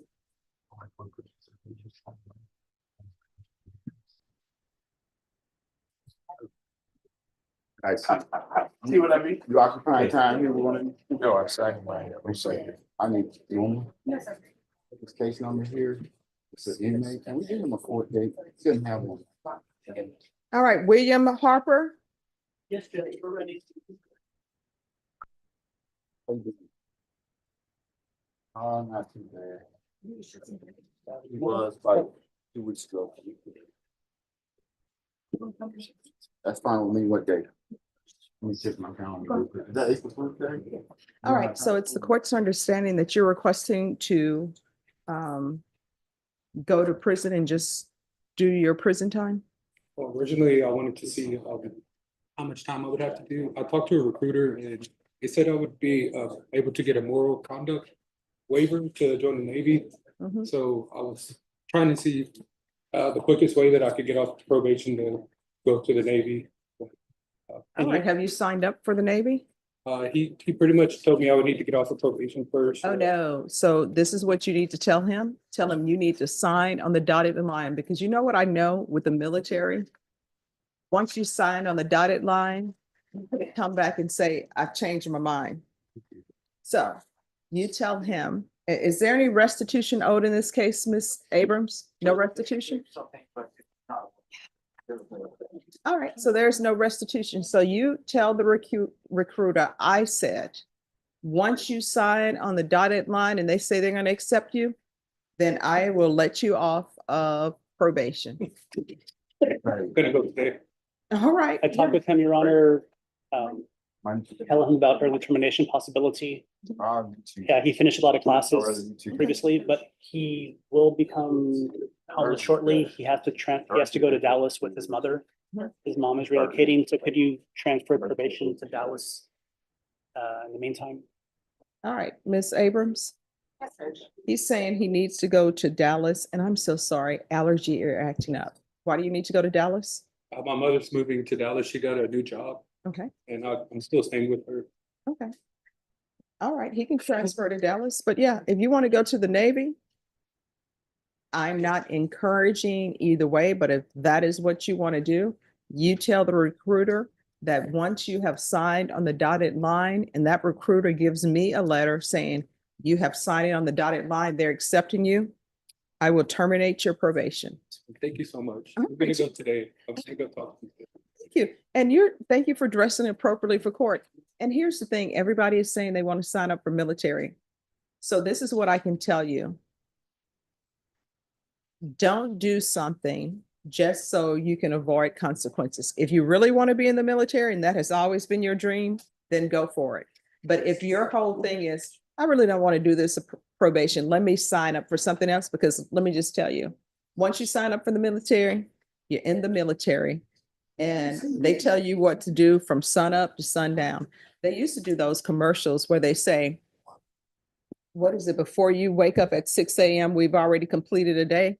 But that is exactly the way it's run, because I have a lot of family members who are in the military. All right? Yes, ma'am. All right. Yes. I do want to make you aware that the probation officer is actually watching the hearing right now. She says that Mr. Harper has been a good probationer, no issues. Awesome. Well, thank you. Thank you so much. Sure. So remember what I said. 1, I will grant your transfer to Dallas. Number 2, if you want to be in the Navy, this will not stop you just let your recruiter know, and counsel, you can let his recruiter know that my thing is, once he's signed and they said, we have accepted him, I will terminate him, and I will terminate you satisfactorily because it appears that you're doing great. All right, do you need anything? Retire in the Navy, that's my goal. Oh, that'd be awesome. Do you need anything else from the court? I mean, See, this is what I mean. Communication is key. All right, just speak with probation before you leave, then you're excused. thank you so much. You're welcome.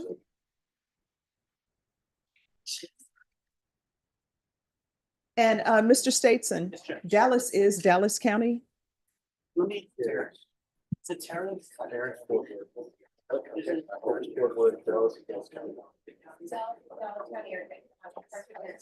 All right. It would be so much easier if people would just name their counties after whatever city you're in. City after the. There you go. So I'm just gonna say transfer to Dallas, Texas, Yeah. whatever that county is.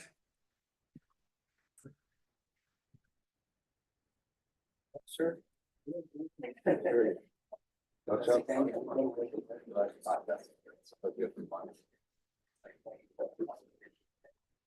Yeah.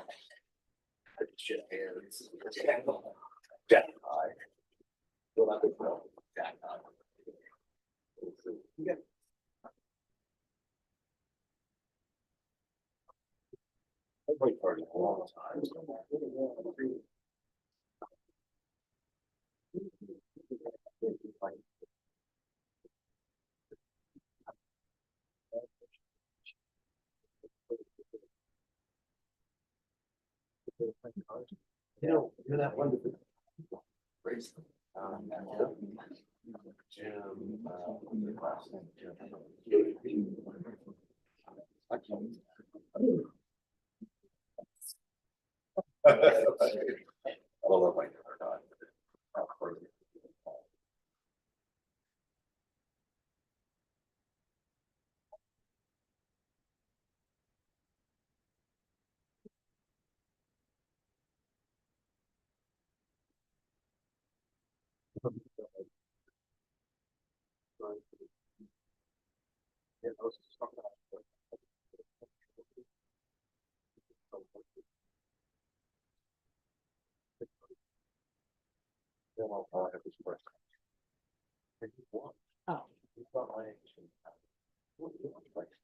Johnny Ruiz.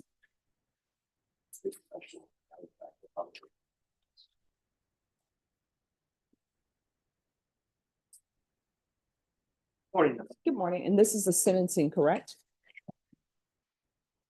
All right, so, excuse me. So this is the sentencing. What ends up happening is someone has entered into a plea bargain agreement and probation will prepare a pre-sentence investigation report.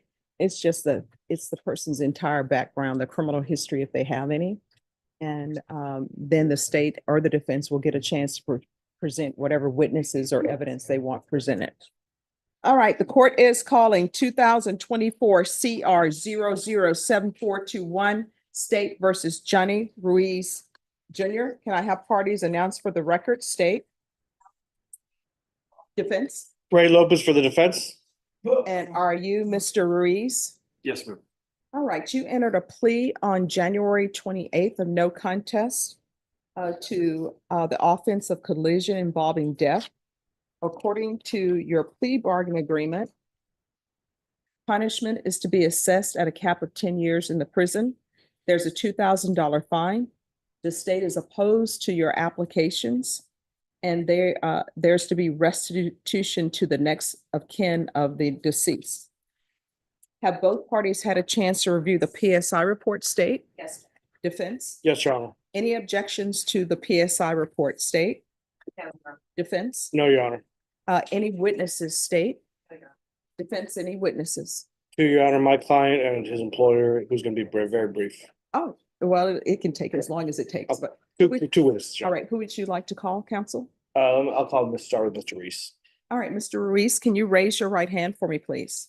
Do you solemnly swear or affirm the testimony you give will be the truth and nothing but the truth, so help you God? Yes. All right, you can lower your hand, state your name for the record. It's Johnny Reese Jr. All right, defense, you may proceed. Thank you, Your Honor. So you're here today asking the court for probation, is that correct? Yes. Can you tell the court in your own words kind of what happened that day of the incident? I had just gotten off of work that day. I went to a friend of mine's. We were supposed to catch up on a video game. That's what we did most of the night. From there, we got something to eat before we got any later, anything closed down. We ended up getting some Fred's fish that day. No, I believe they took a little bit longer. I fell asleep on a nap waiting for them. From by the time they got back, I noticed it was already late. That's ice, you know what they brought. From there, I took off home, or where we were staying at, where I was staying at. And during that moment, something happened and ended up.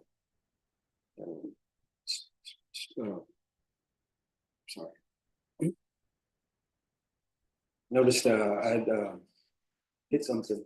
Wasn't too sure what it was. The fact that it was dark that in that area. Drove a little bit further down, stopped. Before I saw the light, I believe there was a hotel there. Figured maybe I'd stop there just in case he did see anything or anything happened. I was able to offer help, honk the horn, something. Rolled my window down, I didn't see anything. Didn't see nothing. I didn't hear nobody. Assuming that, you know, I may have struck an animal or something. So I left. Got to where I was staying at, and you know, I saw there was damage on the windshield, of course. I didn't see anything, you know, that indicated that there's a person, a dog, an animal. I'm pretty sure if I would have hit an animal or something, I would have saw blood or whatever the case is. But didn't see anything that I figured. I was like, maybe somebody threw something in my car or something. I mean, if there was nothing wrong, you know. That's when I started thinking negative, but yeah. And I would have stopped there, something would happen to me. Somebody did throw something in my car. At that point, I figured this, you know, that I would have been okay. I mean, I didn't see nobody. Next morning, I knocked on the door. It was a detective and told me that there had been an accident. And I might have been involved in something, you know, an accident that happened down the street.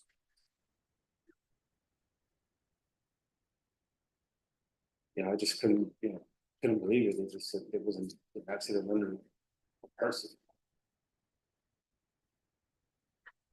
Asked was everything okay? Were they okay? The detective assured me that the person was fine. I picked them up. In the hospital. That he was going to be fine.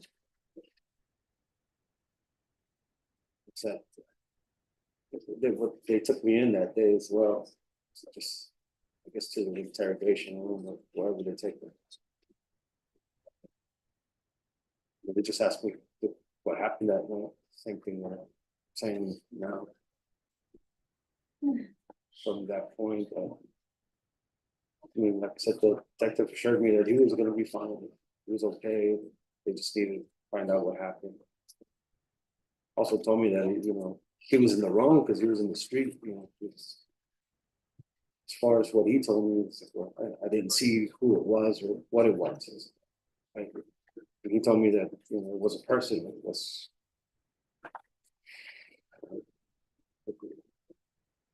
It just upset me. I just wouldn't think in my right mind it would have been somebody there walking in the middle of, you know, dark alley.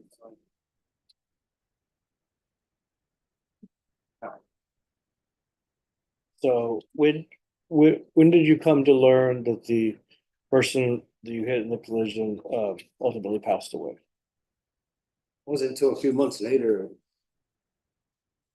I had learned that he passed away 2 weeks after he had been struck. And how do you feel about, I mean, can you tell us what your mind was going through when you learned that information? Horrible.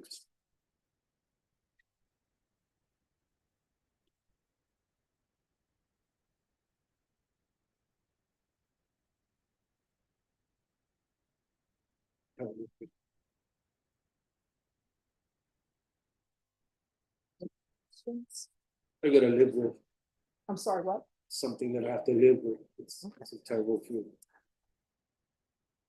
Do you still think about it to this day? Think about it every day. Every day.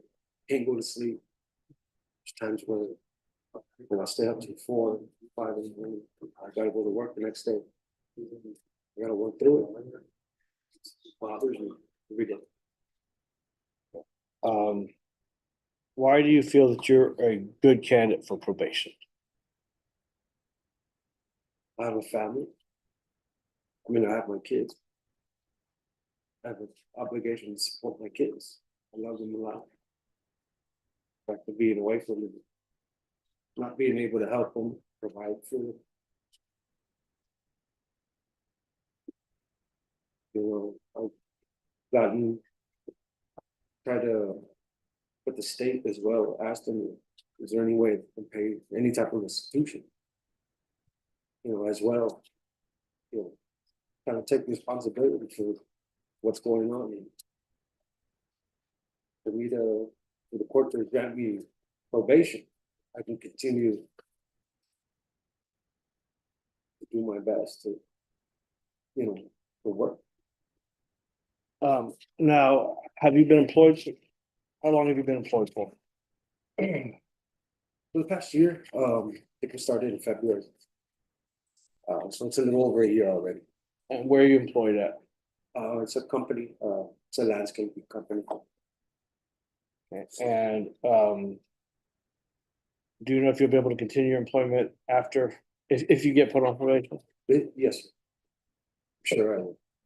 And aside from your children, do you have any other family members that you're helping to they rely on you? Well, I mean, at the time, right now, it's, you know, my kids, my mother's sick, other than that, you know, she's disabled, so. I mean, I'd really like to get to be more involved with her as well. And have you had any have you ever been arrested in the past 20 years? No. And you I've haven't, never been arrested. and how old are you? 38 years old. Okay, so you had a few incidences when you were a minor. Well, I believe so. I think it was, I think in middle school. No, there was one incident that I went to juvie for a day or so. I can't remember how long it was. But since you've been an adult, you have not had any issues with the law until No. this incident. Last witness. Any questions? Yes, Judge. So Mr. Ruiz, at the time of the offense, you were staying at a roadway inn that was located on Enrique Barrera Parkway, is that correct? Yes. Okay, and so the accident happened somewhere on Old Highway 90, is that correct? Yes. And so those locations are kind of close to each other, right? Yeah. Okay. Can you kind of give me an idea? You said that you stopped at a hotel. Did you stop at the roadway inn or a different hotel? Well, I mean, where I was staying, I can't remember what it was called. I think there's several hotels that were there. I stopped at the very first one. Like I said, where I saw that there was some kind of light. It was dark in that area. Okay, so you stopped at a different hotel, not the hotel that you were staying at. No. Stopped at a different hotel. Yes. Okay, thank you. And so regarding your vehicle is a relatively small vehicle, correct? Yes. It was a smart passion, like a smart car, is that correct? Okay, and so it had a good amount of damage to it, wouldn't you agree with me? So it had the broken windshield concentrated on the passenger side, right? Yeah. And then it also had passenger side body damage, correct? And then the broken or the headlight on the passenger side was also broken. And then the passenger side mirror was also missing. Is that correct? Yeah, I believe so. Okay. And so in the PSI and in your testimony today, you said that there's a lot of dogs in the area. Is that correct? Okay. And so you said possibly you thought that you hit a dog. Yes. The evidence that I've seen in the case suggests to me that when the complainant was hit, the body flew up onto the windshield, causing that impact. Is that fair to say? Yes. Okay. And so if you were to hit a dog, obviously a dog is not as tall as a human, right? And so if you were to hit a dog, you would have felt the impact of rolling over the dog, right? Possible, but for that type of vehicle, it's so low to the ground and tiny, anything hits that windshield goes up. Okay. Because it's such an incline, that smart car. So you think it's possible if you would have hit a dog that the dog also would have flew up onto the, As well. okay. And so then I have some other questions. So you said the first time that you learned that you were involved in a collision involving a person was when the detective came to the hotel. Is that correct? Yeah. And before the detective took you downtown to take a statement from you, he kind of spoke to you at your hotel room, right? Yeah. And so when he was speaking to you at that point, you told him that you believe that the damage to your vehicle was caused by a tree that had fell on the vehicle, right? Okay. And so you weren't forthcoming with him at that time, right? Okay. And regarding who is Cecilia Rodriguez? That was supposed to be my wife or my ex-girlfriend. Okay. At this time. And is she the mother of one of your children? Yes. Okay. And so she has no reason to say anything false against you, right? She should. Okay. And she was staying with you at the roadway and at that time, right?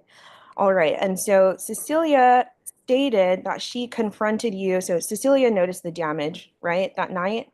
No, she didn't go out that night. She didn't see nothing that night. Was it in the morning that she was in saw the it? morning when Okay, and so when she sees the damage to the vehicle, she confronts you about it and you tell her you don't know what happened, right? Yeah. Okay, and then she stated that based on what she saw, she believed that you hit something, right? I don't know exactly what she said. No. Okay, so if that evidence is stipulated too, so I'll just move on. But Cecilia also stated that she believed that you looked inebriated on that day when you returned to the hotel room that night. Were you under the influence of alcohol or drugs? No. Why would Cecilia say that? I'm not too sure, to be honest with you, because she wasn't even present of anything. You know, when I walked in trying to figure out what was going on. I undressed myself and got into, you know, my sleep clothes. Mm-hmm. I didn't really even talk to her that much. I mean, when I got there, she was already asleep. When I, you know, you got a key card to walk in. Mm-hmm. So she was asleep. Like I don't see why she would say. Okay, and then who's Edward Vargas? That's a friend of mine that was, well, at the time was a friend. He was in the vehicle as well. Okay, and so does he have any reason to say anything false against you? Okay, so my question is, why would Edward Vargas and Cecilia Rodriguez say that you told both of them that you saw something on the news regarding a hit and run? That was afterwards. That was in the morning, right? Yeah, that was in the morning. Before the police showed up at your hotel? Like, Okay, so you had some knowledge of what was going on, correct? yes.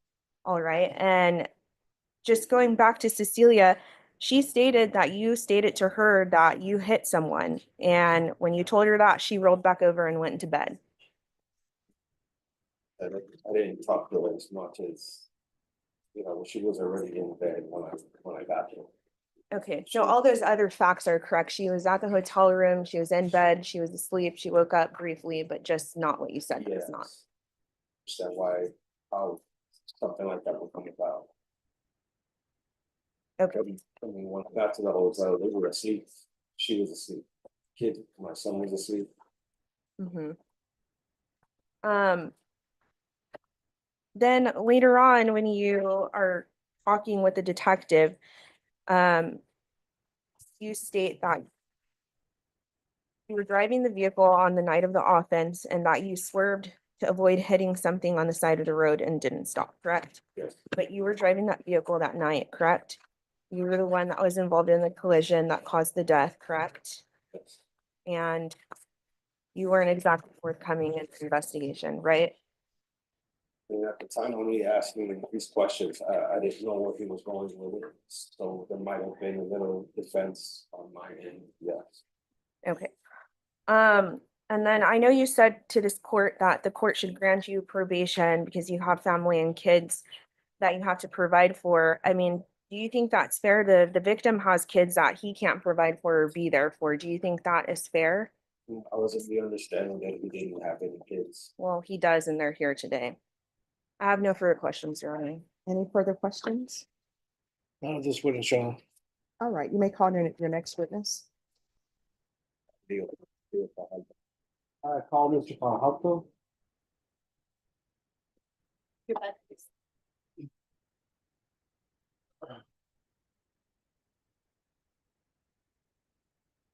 Oh, could you raise your right hand for me, please? Do you solemnly swear and affirm the testimony you give will be the truth and nothing but the truth, so help you God? All right, you can lower your hand, state your name for the record. All right, defense, you may proceed. Sir, how do you know Mr. Reese? He's been working for me for a little bit over a year. And how is he employed? In what manner of work? He's it's a landscape company, landscape and irrigation company. He works with one of the crews.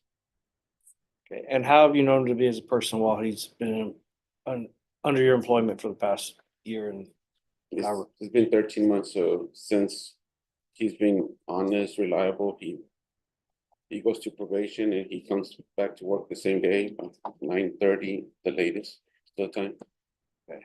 Will he continue, if he is granted probation, will he continue to be employed through your company? Yes, sir. And if he is granted probation, are you willing to work with him to have him do whatever classes, community service hours, whatever conditions the court imposes? Are you willing to work with the schedule so that those can be, he can complete those? Yes, sir. Pass the witness, Your Honor. Any questions? No, Judge. All right, thank you so much for coming down. All right, Mr. Ruiz. I just have a few questions if there are no Yes, objections. All right, so in the stipulations, when the officer comes to the hotel, you say that you said that a tree caused the damage to your vehicle? Yes. All right, so you're saying you thought that or what? Well, Did a tree fall on your vehicle? No. So why did you think a tree caused damage to your vehicle? At that time at night, I felt like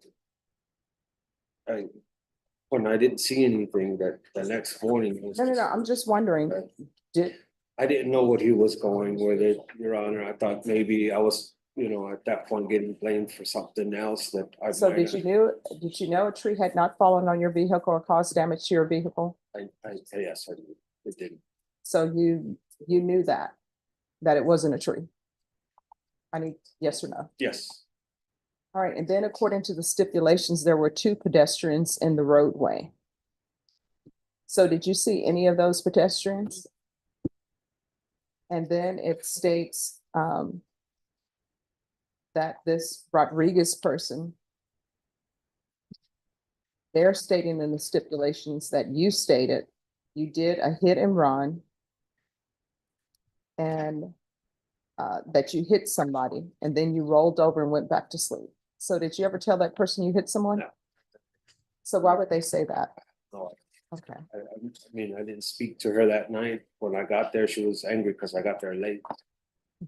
But as far as physically talking to her, like I said, she was already in bed. My son was already asleep. All right, thank you. All right, any further questions? No question, Your Honor. No, Judge. All right, this is what the court is going to do. The court is going to find you guilty. The court is going to sentence you to 10 years in the prison, give you credit for any time served. There's a $2,000 fine. Time and money will run concurrent.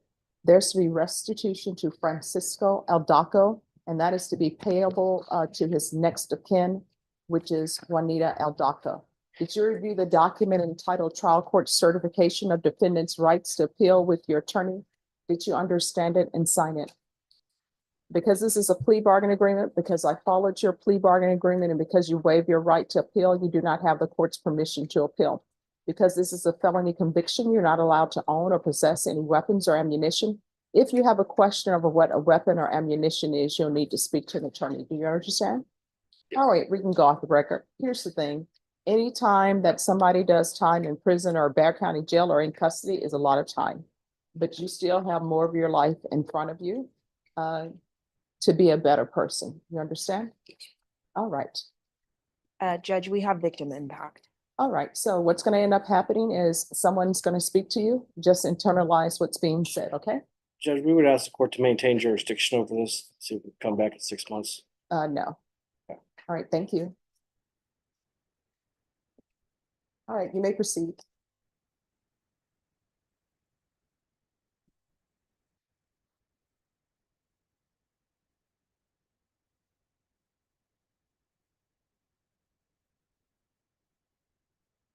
Share two kids.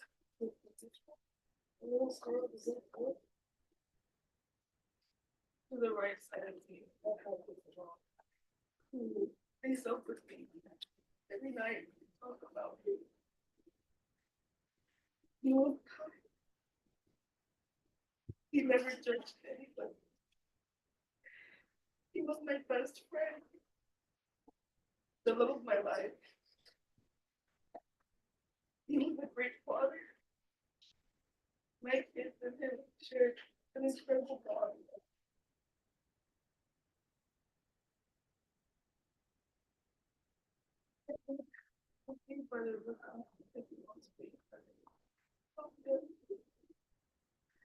The loss of a son, the loss of any family member, the worst in nature. My kids were.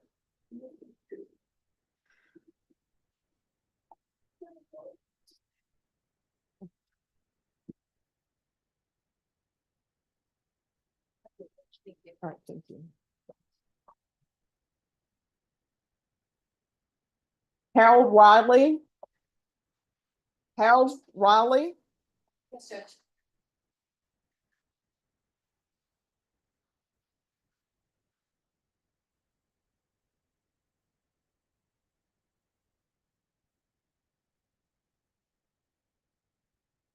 All right. No gum chewing. All right. Surrender the gum. No, well, we were always told don't swallow gum. It will mess with your intestines. Right. I don't know if it's true, but I've been terrified ever since, so I just don't do it. All right, so where are we on discovery? Judge, this is the first setting. We do have discovery. I'm not sure if we're missing anything at this point. All right, was an offer tendered? Yes, Judge. All right, and sir, how old are you? All right, Ms. Ferguson, if you can set this in 3 weeks for a plea deadline date, please. Yes, ma'am. Can we do a little bit after that? 17th? The 17th works. All right, your plea deadline date will be April 17th.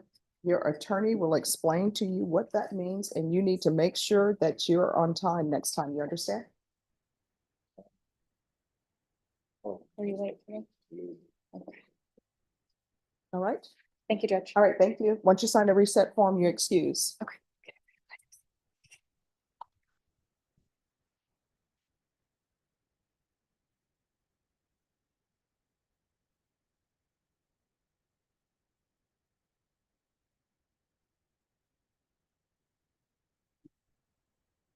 Ray De La Rosa. Yes.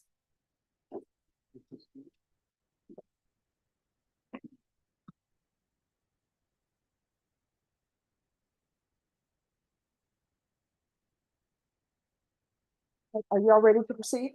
Yes, we are, Your Honor. All right, court is calling 2024 CR 007567 State versus Ray De La Rosa. Can I have parties announced? Andrew Harris Adelman for the state.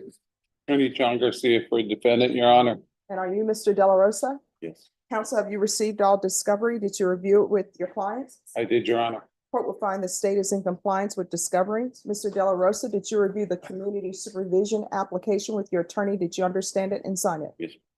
Did you review the true bill of indictment with your attorney? Did you understand it? Counsel, do you waive the reading of the indictment? Yes, we do, Your Honor. State, are you proceeding on the indictment as presented? No, Judge. In the second paragraph, state moves to orally amend 13th of February 2009 to 13th of March 2007. Any objection? No objections, Your Honor. All right, Mr. De La Rosa, do you understand that's a substantive change to the indictment? And with that substantive change, your attorney has 10 days to prepare for trial? And do you wish to proceed? All right. Did you review the court admonishments with your attorney? Did you understand it and sign it in all the appropriate places? You're charged with driving while intoxicated, third or more. That's a third-degree felony. Range of punishment is anywhere from 2 to 10 years in prison and up to a $10,000 fine. If you have a plea bargain agreement with the state, the court does not have to follow your plea. If for any reason the court does not follow your plea and gives you more than you bargained for, the fact that you entered a plea will not be used against you and you will be allowed to withdraw your plea. Did you understand? Yes. You have a right to jury trial, a right for you or your attorney to cross-examine and confront any witnesses the state would call, and the right to remain silent. Did you understand by entering into this plea, you were giving up those rights? And did you intend to give up those rights and enter into a plea in this case? Counsel, has your client been able to provide you with any defenses? He has, Your Honor. Do you believe he has a rational as well as a factual understanding of the charges against him? I do, Your Honor. Do you believe he's currently competent and was legally sane at the time of the offense? Yes, Your Honor, he was. Mr. De La Rosa, has anyone threatened you, coerced you, or placed you in fear to get you to end this plea? Anyone promised you anything other than the plea? Are you satisfied with the way you've been represented? Are you a U.S. citizen? Court will find that defendant has knowingly and voluntarily waived his right to jury trial. Did you review the plea bargain page with your attorney? Did you understand it? According to the plea, punishment is to be assessed at 6 years in the prison, and the state recommends community supervision. Did you understand that to be the plea? Defense? Yes, Your Honor. State? Yes, Judge. Did you review the waiver of appeal paragraph with your attorney? Did you understand it? Did you sign it in all the appropriate places? Did you understand by signing that you're waiving your right to appeal? The only items that can be appealed are written pretrial motions that have been filed, heard, and ruled upon by the court. Did you understand? Counsel, are there any such motions? No, Your Honor. Outside the agreement, the state is requesting that your community supervision be for a term of 6 years. There be a TAP evaluation, 20 hours of community service restitution, 2-year driver's license suspension, and 10 days in the Bexar County Jail as a condition. Did you understand those were recommendations from the state, and the court does not have to follow those recommendations? Then to the offenses charge, how do you plead? Guilty, not guilty, or no contest? State any evidence. Contained in Exhibit 1 and attachments, Judge. Your Honor, I went over those documentation with my client. We have no objections. All right, state, you may be excused. Yes, Judge. Did you review the waiver and consent to stipulations with your attorney? Did you understand it and sign it in all the appropriate places? Again, did you understand you have a right to jury trial, a right for you or your attorney to cross-examine and confront any witnesses the state will call, and the right to remain silent? Did you understand that today the state will be presenting evidence in the form of witnesses' statements and police reports? But most importantly, there'll be no live testimony. Did you understand? Court will find that defendant has knowingly and voluntarily waived and consented to stipulation of testimony and stipulations. Court will accept into evidence State Exhibits 1 and attachments. The court has reviewed the same. The court will find there is sufficient evidence to find you guilty, and the court will find you guilty. Are you proceeding with sentencing? Yes, Your Honor. Anything you wish to say on behalf of your Yeah, client? additionally, Your Honor, since my client has been under supervision of the court, he's done everything the court has asked him to do, what the court has asked. Additionally, there was period of time where he was in Bear County Jail for 42 days. We're asking if he can get credit for that for the 10 days. Mhm. If not, if he could be placed under house arrest for the 10 days.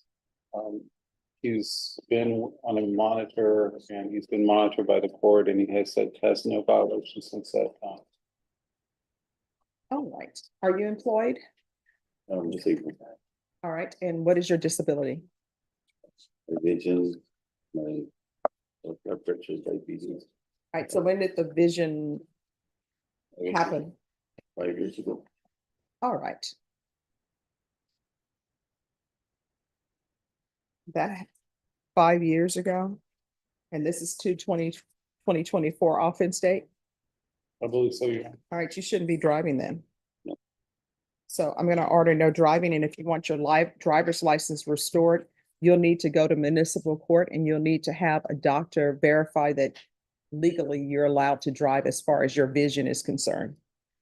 So the court is going to sentence you to 6 years in the prison, suspended and probated for 6 years. There's regular reporting by Zoom or in person, 2-year driver's license suspension, DWI education, VIP live, a referral to felony drug court, and a TAP evaluation, follow recommendations, regular random UAs. There's to be no driving until cleared by medical professional. And for the record, that's due to his vision. There's to be ignition interlock until further notice. 20 days GPS in lieu of 10 days in the Bear County Jail. And that will be full GPS. Waive fees. Field visits 1 time per month for 6 months. 80 hours of community service restitution. Proof of employment or disability within 45 days. No employment as a home health care provider or with minors. And 120 sober meetings in 120 days. And that can begin after the 20-day GPS. Probation, is there anything else he needs? Okay. Is there anything else you need from the court in order to be successful? Just additionally, Your Honor, I had put in the motion for the waiver of the DPS fees. Oh, I granted the waiver of GPS. Thank you very much. You're welcome. Did you review the document entitled Trial Court Certification of Defendants' Rights to Appeal with your attorney? Did you understand it and sign it? Because this is a plea bargain agreement, because I followed your plea bargain agreement, and because you waive your right to appeal, you do not have the court's permission to appeal. Because this is a felony conviction, you're not allowed to own or possess any weapons or ammunition. If you have a question over what a weapon or ammunition is, you'll need to speak to an attorney. Do you understand? All right, good luck to you. All right. Yeah. All right, who is here on Malachi Balcom? All right, if you can come. It says probation.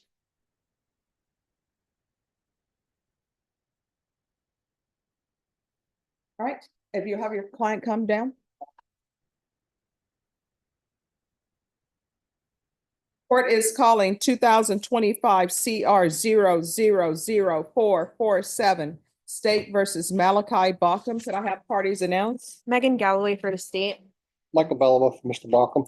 And are you Mr. Balcom? Yes, no. How old are you? 18. All right. And this is an application probation. Counsel, have you received all discovery? Did you review it with your client? Yes. Sir, did you review the document entitled Application for Deferred Adjudication with your attorney? Did you understand it and sign it? Did you review the true bill of indictment with your attorney? Did you understand it? Good. Counsel, do you waive the reading of the indictment? Yes, we do. State, are you proceeding on the indictment as presented? Yes, Your Honor. Did you review the admonishments with your attorney? Did you understand it and sign it in all the appropriate places? Yes, good. You're charged with unauthorized use of a vehicle That's a state jail felony. Range of punishment is anywhere from 180 days up to 2 years in the state jail facility and up to a $10,000 fine. If you have a plea bargain agreement with the state, the court does not have to follow your plea. If for any reason the court does not follow your plea and gives you more than you bargained for, the fact that you entered a plea will not be used against you and you will be allowed to withdraw your plea. Did you understand? You have a right to jury trial, a right for you or your attorney to cross-examine and confront any witnesses the state would call, and the right to remain silent. Did you understand by entering this plea, you were giving up those rights? Yes, Judge. And did you intend to give up those rights and enter into a plea in this case? Yes, Judge. Did you understand if the court were to grant your application for deferred adjudication, if for any reason your deferred adjudication were revoked, the court could find you guilty and sentence you up to 2 years in the state jail facility and up to a $10,000 fine? Yes, sir, I understand. Counsel, has your client been able to provide you with any defenses? Yes, Do you believe he has a rational as well as a factual understanding of the charges against him? yes, Do you believe he's currently competent and was legally sane at the time of the offense? yes, I do. Mr. Blockham, has anyone threatened you, coerced you, or placed you in fear to get you to enter this plea? Anyone promised you anything other than the plea? Okay. Are you satisfied with the way you've been represented? Are you a U.S. citizen? Yes, ma'am. Court will find that defendant has knowingly and voluntarily waived his right to jury trial. Did you review the plea bargain page with your attorney? Did you understand it? Yes, sir. According to the plea, punishment is to be assessed at an $800 fine. State recommends deferred adjudication. They're taking in consideration 2025 PF 02927, and there's the restitution and no contact with the complainant. Did you understand that to be the plea? Yes, Judge. Defense, is that the plea? Yes, State? It is, Your Honor. Did you review the waiver of appeal paragraph with your attorney? Did you understand it and sign it in both places? Did you understand by signing that you're waiving your right to appeal? The only items that can be appealed are written pretrial motions that have been filed, heard, and ruled upon by the court. Did you understand? Counsel, have there been any such motions? no, ma'am. Outside the agreement, the state is recommending that your community supervision be for a term of 3 years. There be a TAP evaluation, community service restitution, and no contact with the complainant. Did you understand those were recommendations from the state and the court does not have to follow those recommendations? Yes, Judge. Then to the offenses charged, how do you plea? State, any evidence? State offers states one in attachments. No objections? All right, state, you may be excused. Did you review the waiver and stipulations with your attorney? Did you understand it and sign it in all the appropriate places? Yes, Judge. Again, did you understand you have a right to jury trial, a right for you or your attorney to cross-examine and confront any witnesses the state would call, and the right to remain silent? Yes, Judge. Did you understand that today the state will be presenting evidence in the form of witnesses' statements and police reports? But most importantly, there will be no live testimony. Did you understand? The court will find that defendant has knowingly and voluntarily waived and consented to stipulation of testimony and stipulations. Court will accept into evidence states exhibits 1 and attachments. The court has reviewed the same. The court will find there is sufficient evidence to find you guilty. The court will defer finding of guilt as you've applied for deferred adjudication. Are you proceeding with sentencing? Yes, ma'am. Anything you wish to say on behalf of your client? Just ask that you follow the plea bargain, ma'am. He has expressed to me a desire to possibly enter the military when this is over. I explained to him about the non-disclosure. I don't believe he's talked to any recruiters yet, but he has hope that this will not prevent him from entering. All right. How far did you go in school? I graduated high school. All right. Why are you out taking vehicles and things that don't belong to you? I just want to say that I understand the consequences of what I've done. No, I mean, everybody understands the consequences once they're at the Bear County Jail, but why are you taking things that don't belong to you? Didn't steal a car. Oh, well, you were with the car and in the car, right? Yes, ma'am. And the steering column was damaged, so that means that somebody stole the car. Yes. And so why are you doing this? It was parked in front of my house, and I didn't know to call the police. So you just said, hey, there's a car parked in front of my house. Obviously, somebody has stolen it because the steering column is damaged. So what's the next best thing that I can do that makes sense to me? Oh, let me just drive around in it. I was gonna drive around. I was just gonna move it out from the front of my house. Oh, because you're at the apartment complex and you don't want it in front of your home. It was in an apartment complex at the dead end, live at a dead end. Oh, so it was at a dead end. Yes, ma'am. And you just felt, you know what, let me do a good deed today and move this car. Yes, ma'am. Doesn't make sense, but okay. Now you have this case, and let me just tell you, things come and go. And the amount of time that you've been at the Bear County Jail, you have to ask yourself if it's going on this little joyride, damaging a vehicle that now you're gonna have to pay for, is it worth it? So what are you planning on doing with the rest of your life as far as your education is concerned? I'm gonna go to school for barber college, which I've been cutting hair for about a year now. Okay. All right, the court is going to sentence you to the following: 4 years deferred adjudication. There's to be no contact with John Olvera, Olvera, regular reporting by Zoom or in person, regular random UAs, taking consideration 2025 PF 02927, restitution 2, and no contact with Ana Luisa Esquivel. There's to be an $800 fine that will be probated. Field visits 1 time per month for 6 months. Do you have any children? Thank you. There's proof of employment within 30 days, no employment as a home health care provider or with minors. There is going to be 120 hours of community service restitution. That will be waived if you obtain some sort of trade school certification or complete some higher level of education. There should be a TAP evaluation out of custody. Follow TAP recommendations. Probation, is there anything else? Judge, will you, the no contact on John, can you give me the last name again, please? Olvera. And nothing else on my end, Judge. All right, is there anything else you need from the court to be successful? No, Judge, thank you. You're welcome. Did you review the document entitled Trial Court Certification of Defendant's Rights to Appeal with your attorney? Did you understand it? Yes, And sir. sign it? Because this is plea bargain agreement, because I followed your plea bargain agreement, and because you waive your right to appeal, you do not have the court's permission to appeal. Do you understand? Yes, sir. All right, good luck to you. Do better. Thank you. Yes, ma'am. You're welcome. Who's here on Christopher Rivera? Here, Judge. Counsel. Yes, come down. Yes, ma'am. Hello.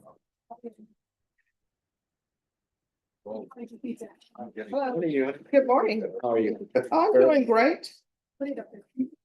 All right, so if you all are not reaching an agreement, you're scheduled for trial. So have you all reached an agreement? No, Judge. We were scheduled for a discovery. Oh, this says plea deadline date, March 25th. And it says all on February 20th, it says offer tendered, all discovery received. We have everything out. We do have everything now. There was one video that we were lacking and we got it. So that you reset it in a week. And so we have everything. We have an offer. All right, see y'all back at 1:30 for jury trial. Just, I need to go over the discovery we just got. All right, it's a video. All right, guys. And I am scheduled to be gone tomorrow, Judge. All right, we'll see what happens at 1:30. Thank you. I have to leave, Judge. All right, we'll see. You said you have to leave tomorrow, so you all come back at 1:30. I'll see you all back at 1:30. All right, thanks. Who's here on Guillory? I am, Your Honor, Eric Walt. Where's Guillory? Your Honor, I have. Okay, if this is off docket, it's gonna have to come back in the afternoon because I have other cases that are ahead of you. No worries. All right, thank Thank you. you, Judge.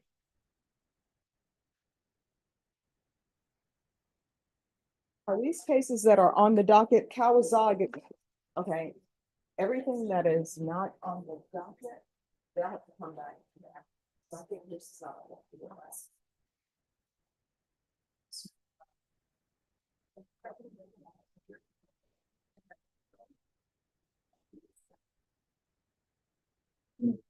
Gasper Rodriguez. Present, Your Honor. Hello. Hello, Judge. Hello. I like the front of the car. Here.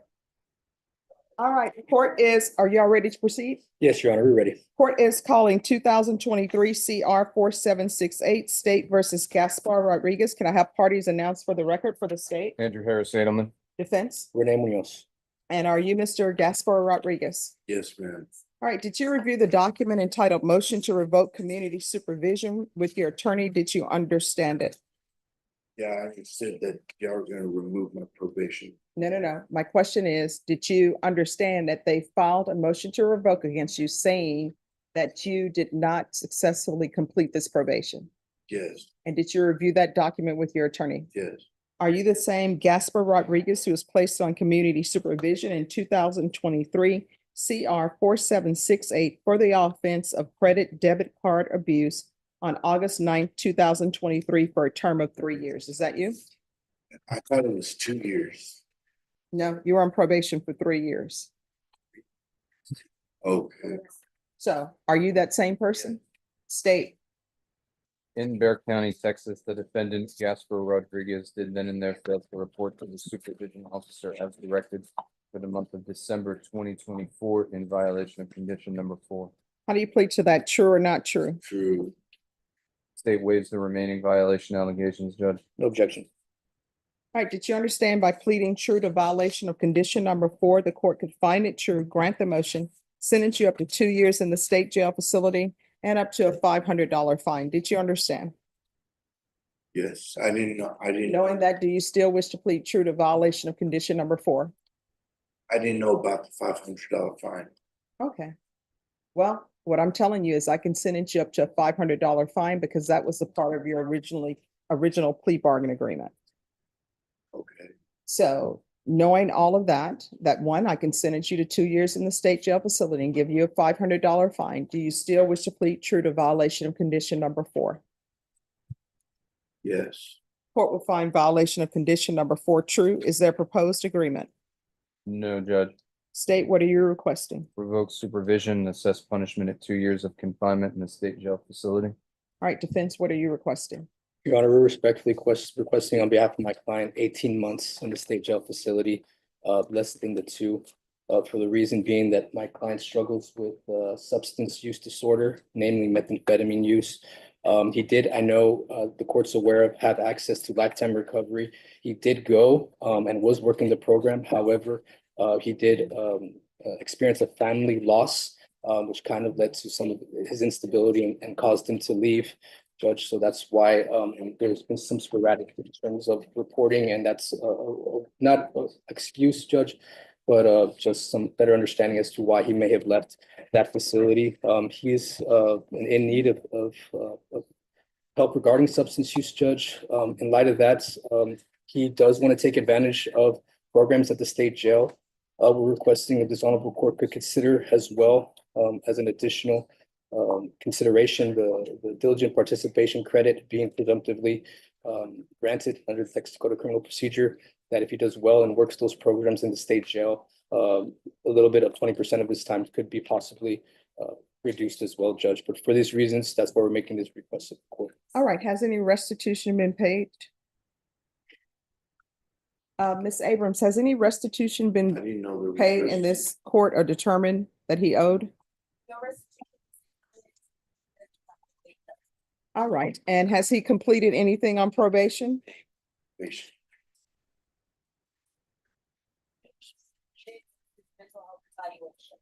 All right.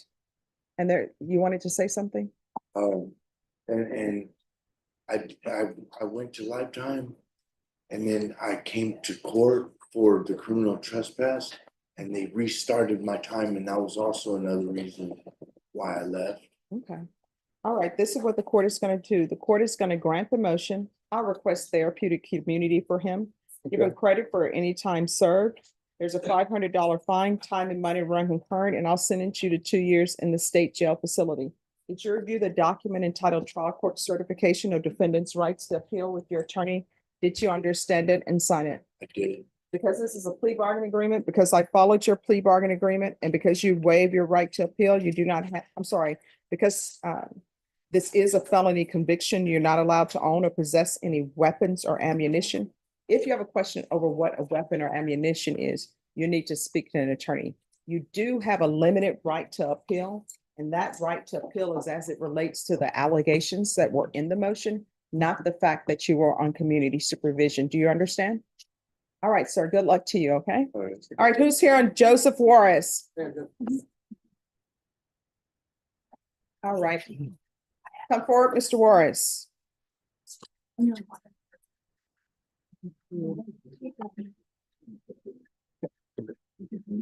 All right, so you're still in the flux of discovery, I believe. Definitely, Judge. It's a complicated setting. case, although the state and I have had conversations, we've exchanged certain information, we've made some progress. All right, Ms. Ferguson, I need a 60-day reset for discovery. I'm sorry, Judge? 60-day reset for discovery on Juarez. Yes, ma'am.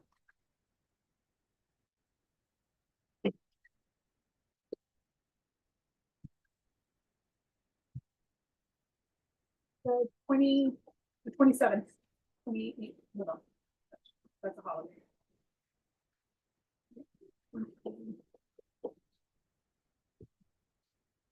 May 27th. All right, May 27th. Thank you for dressing appropriately for court. Once you sign the reset form, you are excused.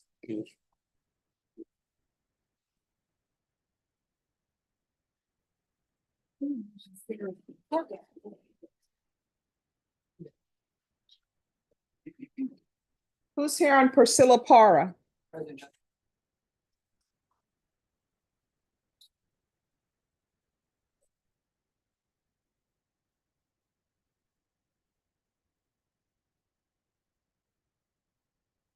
All right, so counsel, where are we on this case?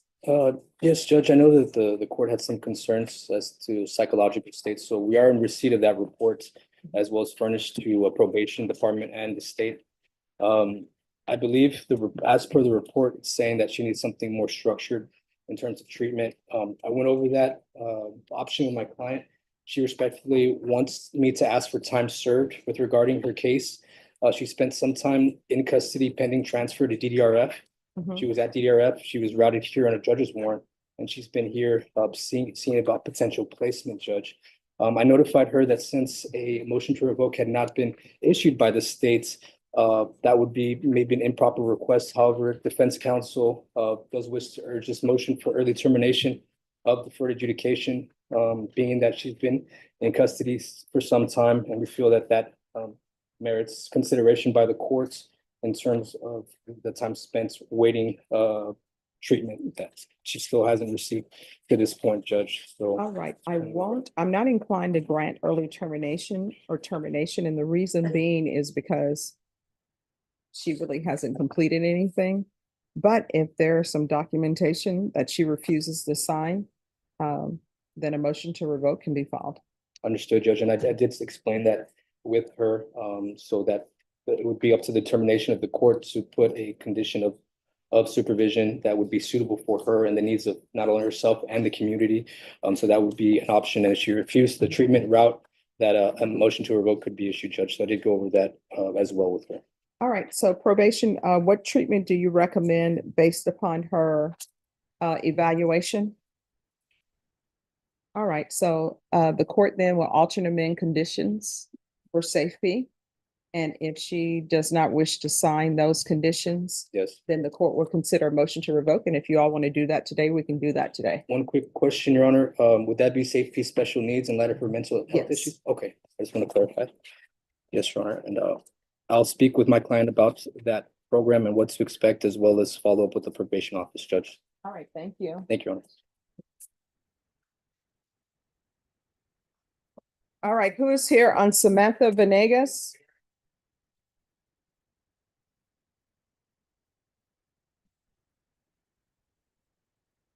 Yes. Hi, and where's Samantha Venegas? Well, I'm told she's in jail, but IC Solutions doesn't have her in jail. I don't know where she is. Okay, He's so, upstairs, Your Honor. okay. All right, so is this something that's gonna work out or? Judge, we need to confer,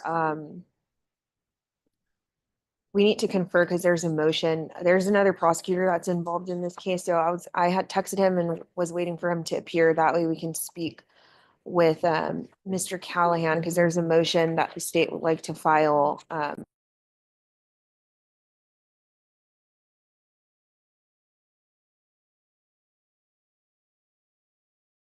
The case not involved in this case regarding my permission for him to talk to her as a state's witness. So it is involving a different case, but it would possibly happen. All right, so when do y'all want to come back? If you could just wait a little longer, the prosecutor might go down. It's been slowed by me. I think it's good down here. Okay, but we need to take a break for lunch. Oh, okay. At 1:30. All right, so if you could come back at 1:30, counsel, are you available? If you say so, Judge. All right, please be available at 1:30. Thank you. RG Ford.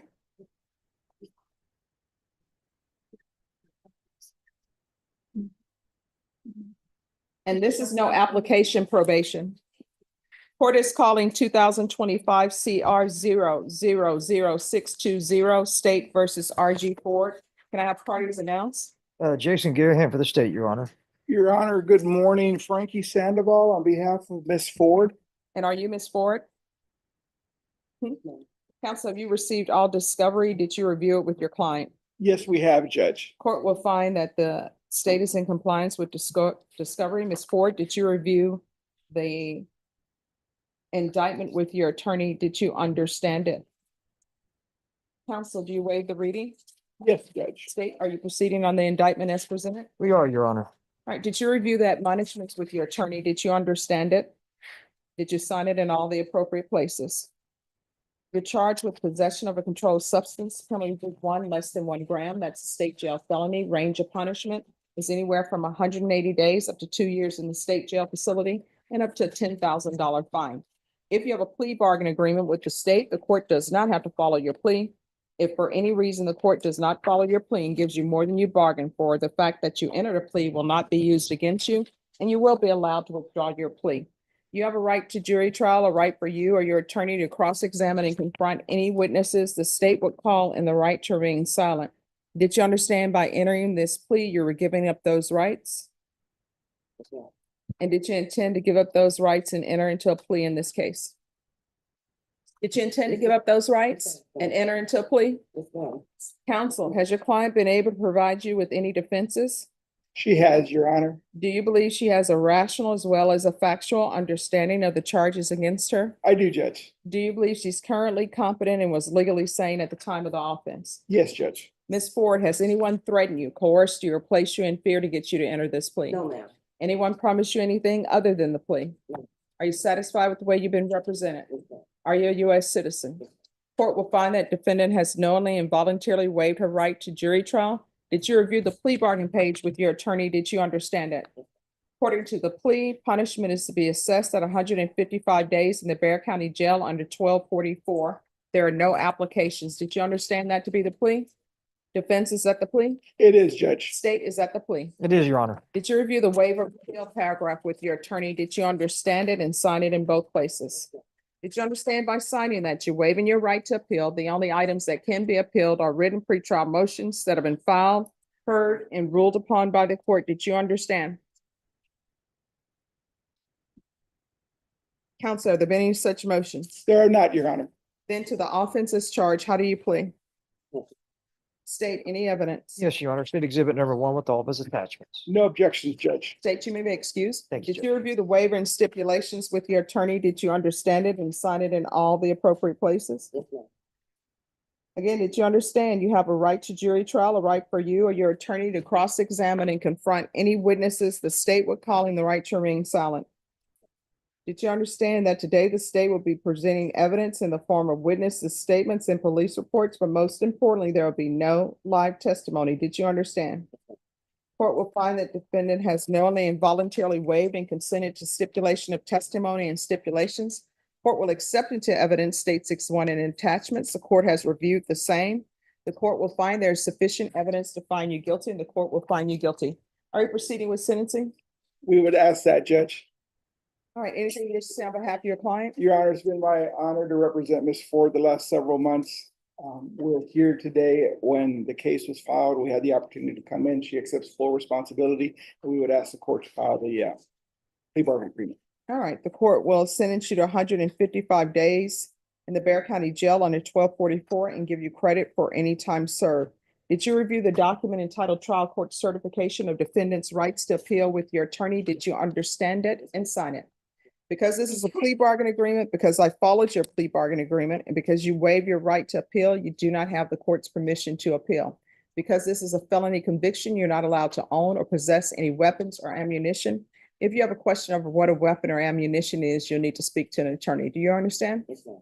All right, we can go off the record. How old are you? 40. I'm sorry? 40. 40.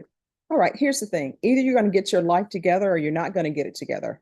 Either you're going to take advantage of all of the places that are free that we have in San Antonio to help people with drug problems, or you're not. One or two things going to happen to you if you do not accept those opportunities. Either you're going to spend the rest of your life in prison or in somebody's jail, or either somebody's going to be identifying your body. That's what's going to end up happening. So don't cry about it, do something about it. So, those are your choices. Either you want to improve your life or you don't. I don't know anybody who will raise their hand and say, you know what? I want to live in a shed and just do drugs all day. So you're going to have to make changes. Otherwise, those are the two things that are going to end up happening to you. You understand? All right. Good luck to you. Dara Payne. Thank you, Your Honor. May I be You're welcome. excused? Yes. Off the record, Your Honor, Yes. if we remove the drug portion of that equation and the sheds on the beach, would that be okay? No. Okay. Thank you, Judge. Because you know what? The water is going to take that shed away. Exactly. Global warming, Judge. Yes. Thank All right. you. You're welcome. Dara Payne. Or sit on that side next to you on top. We have filed a motion suggesting competency and a request for exam. I think the goal was to do a status update, Yes. find out what's going on. All right, Ms. Ferguson, what is the update on his competency evaluation? You need to look that up, Judge. All right, she'll look that up and then we'll see. And then we'll get another day. Downstairs and he's not sleeping. Oh, no, you don't have to bring it. All right, we're going to take our recess.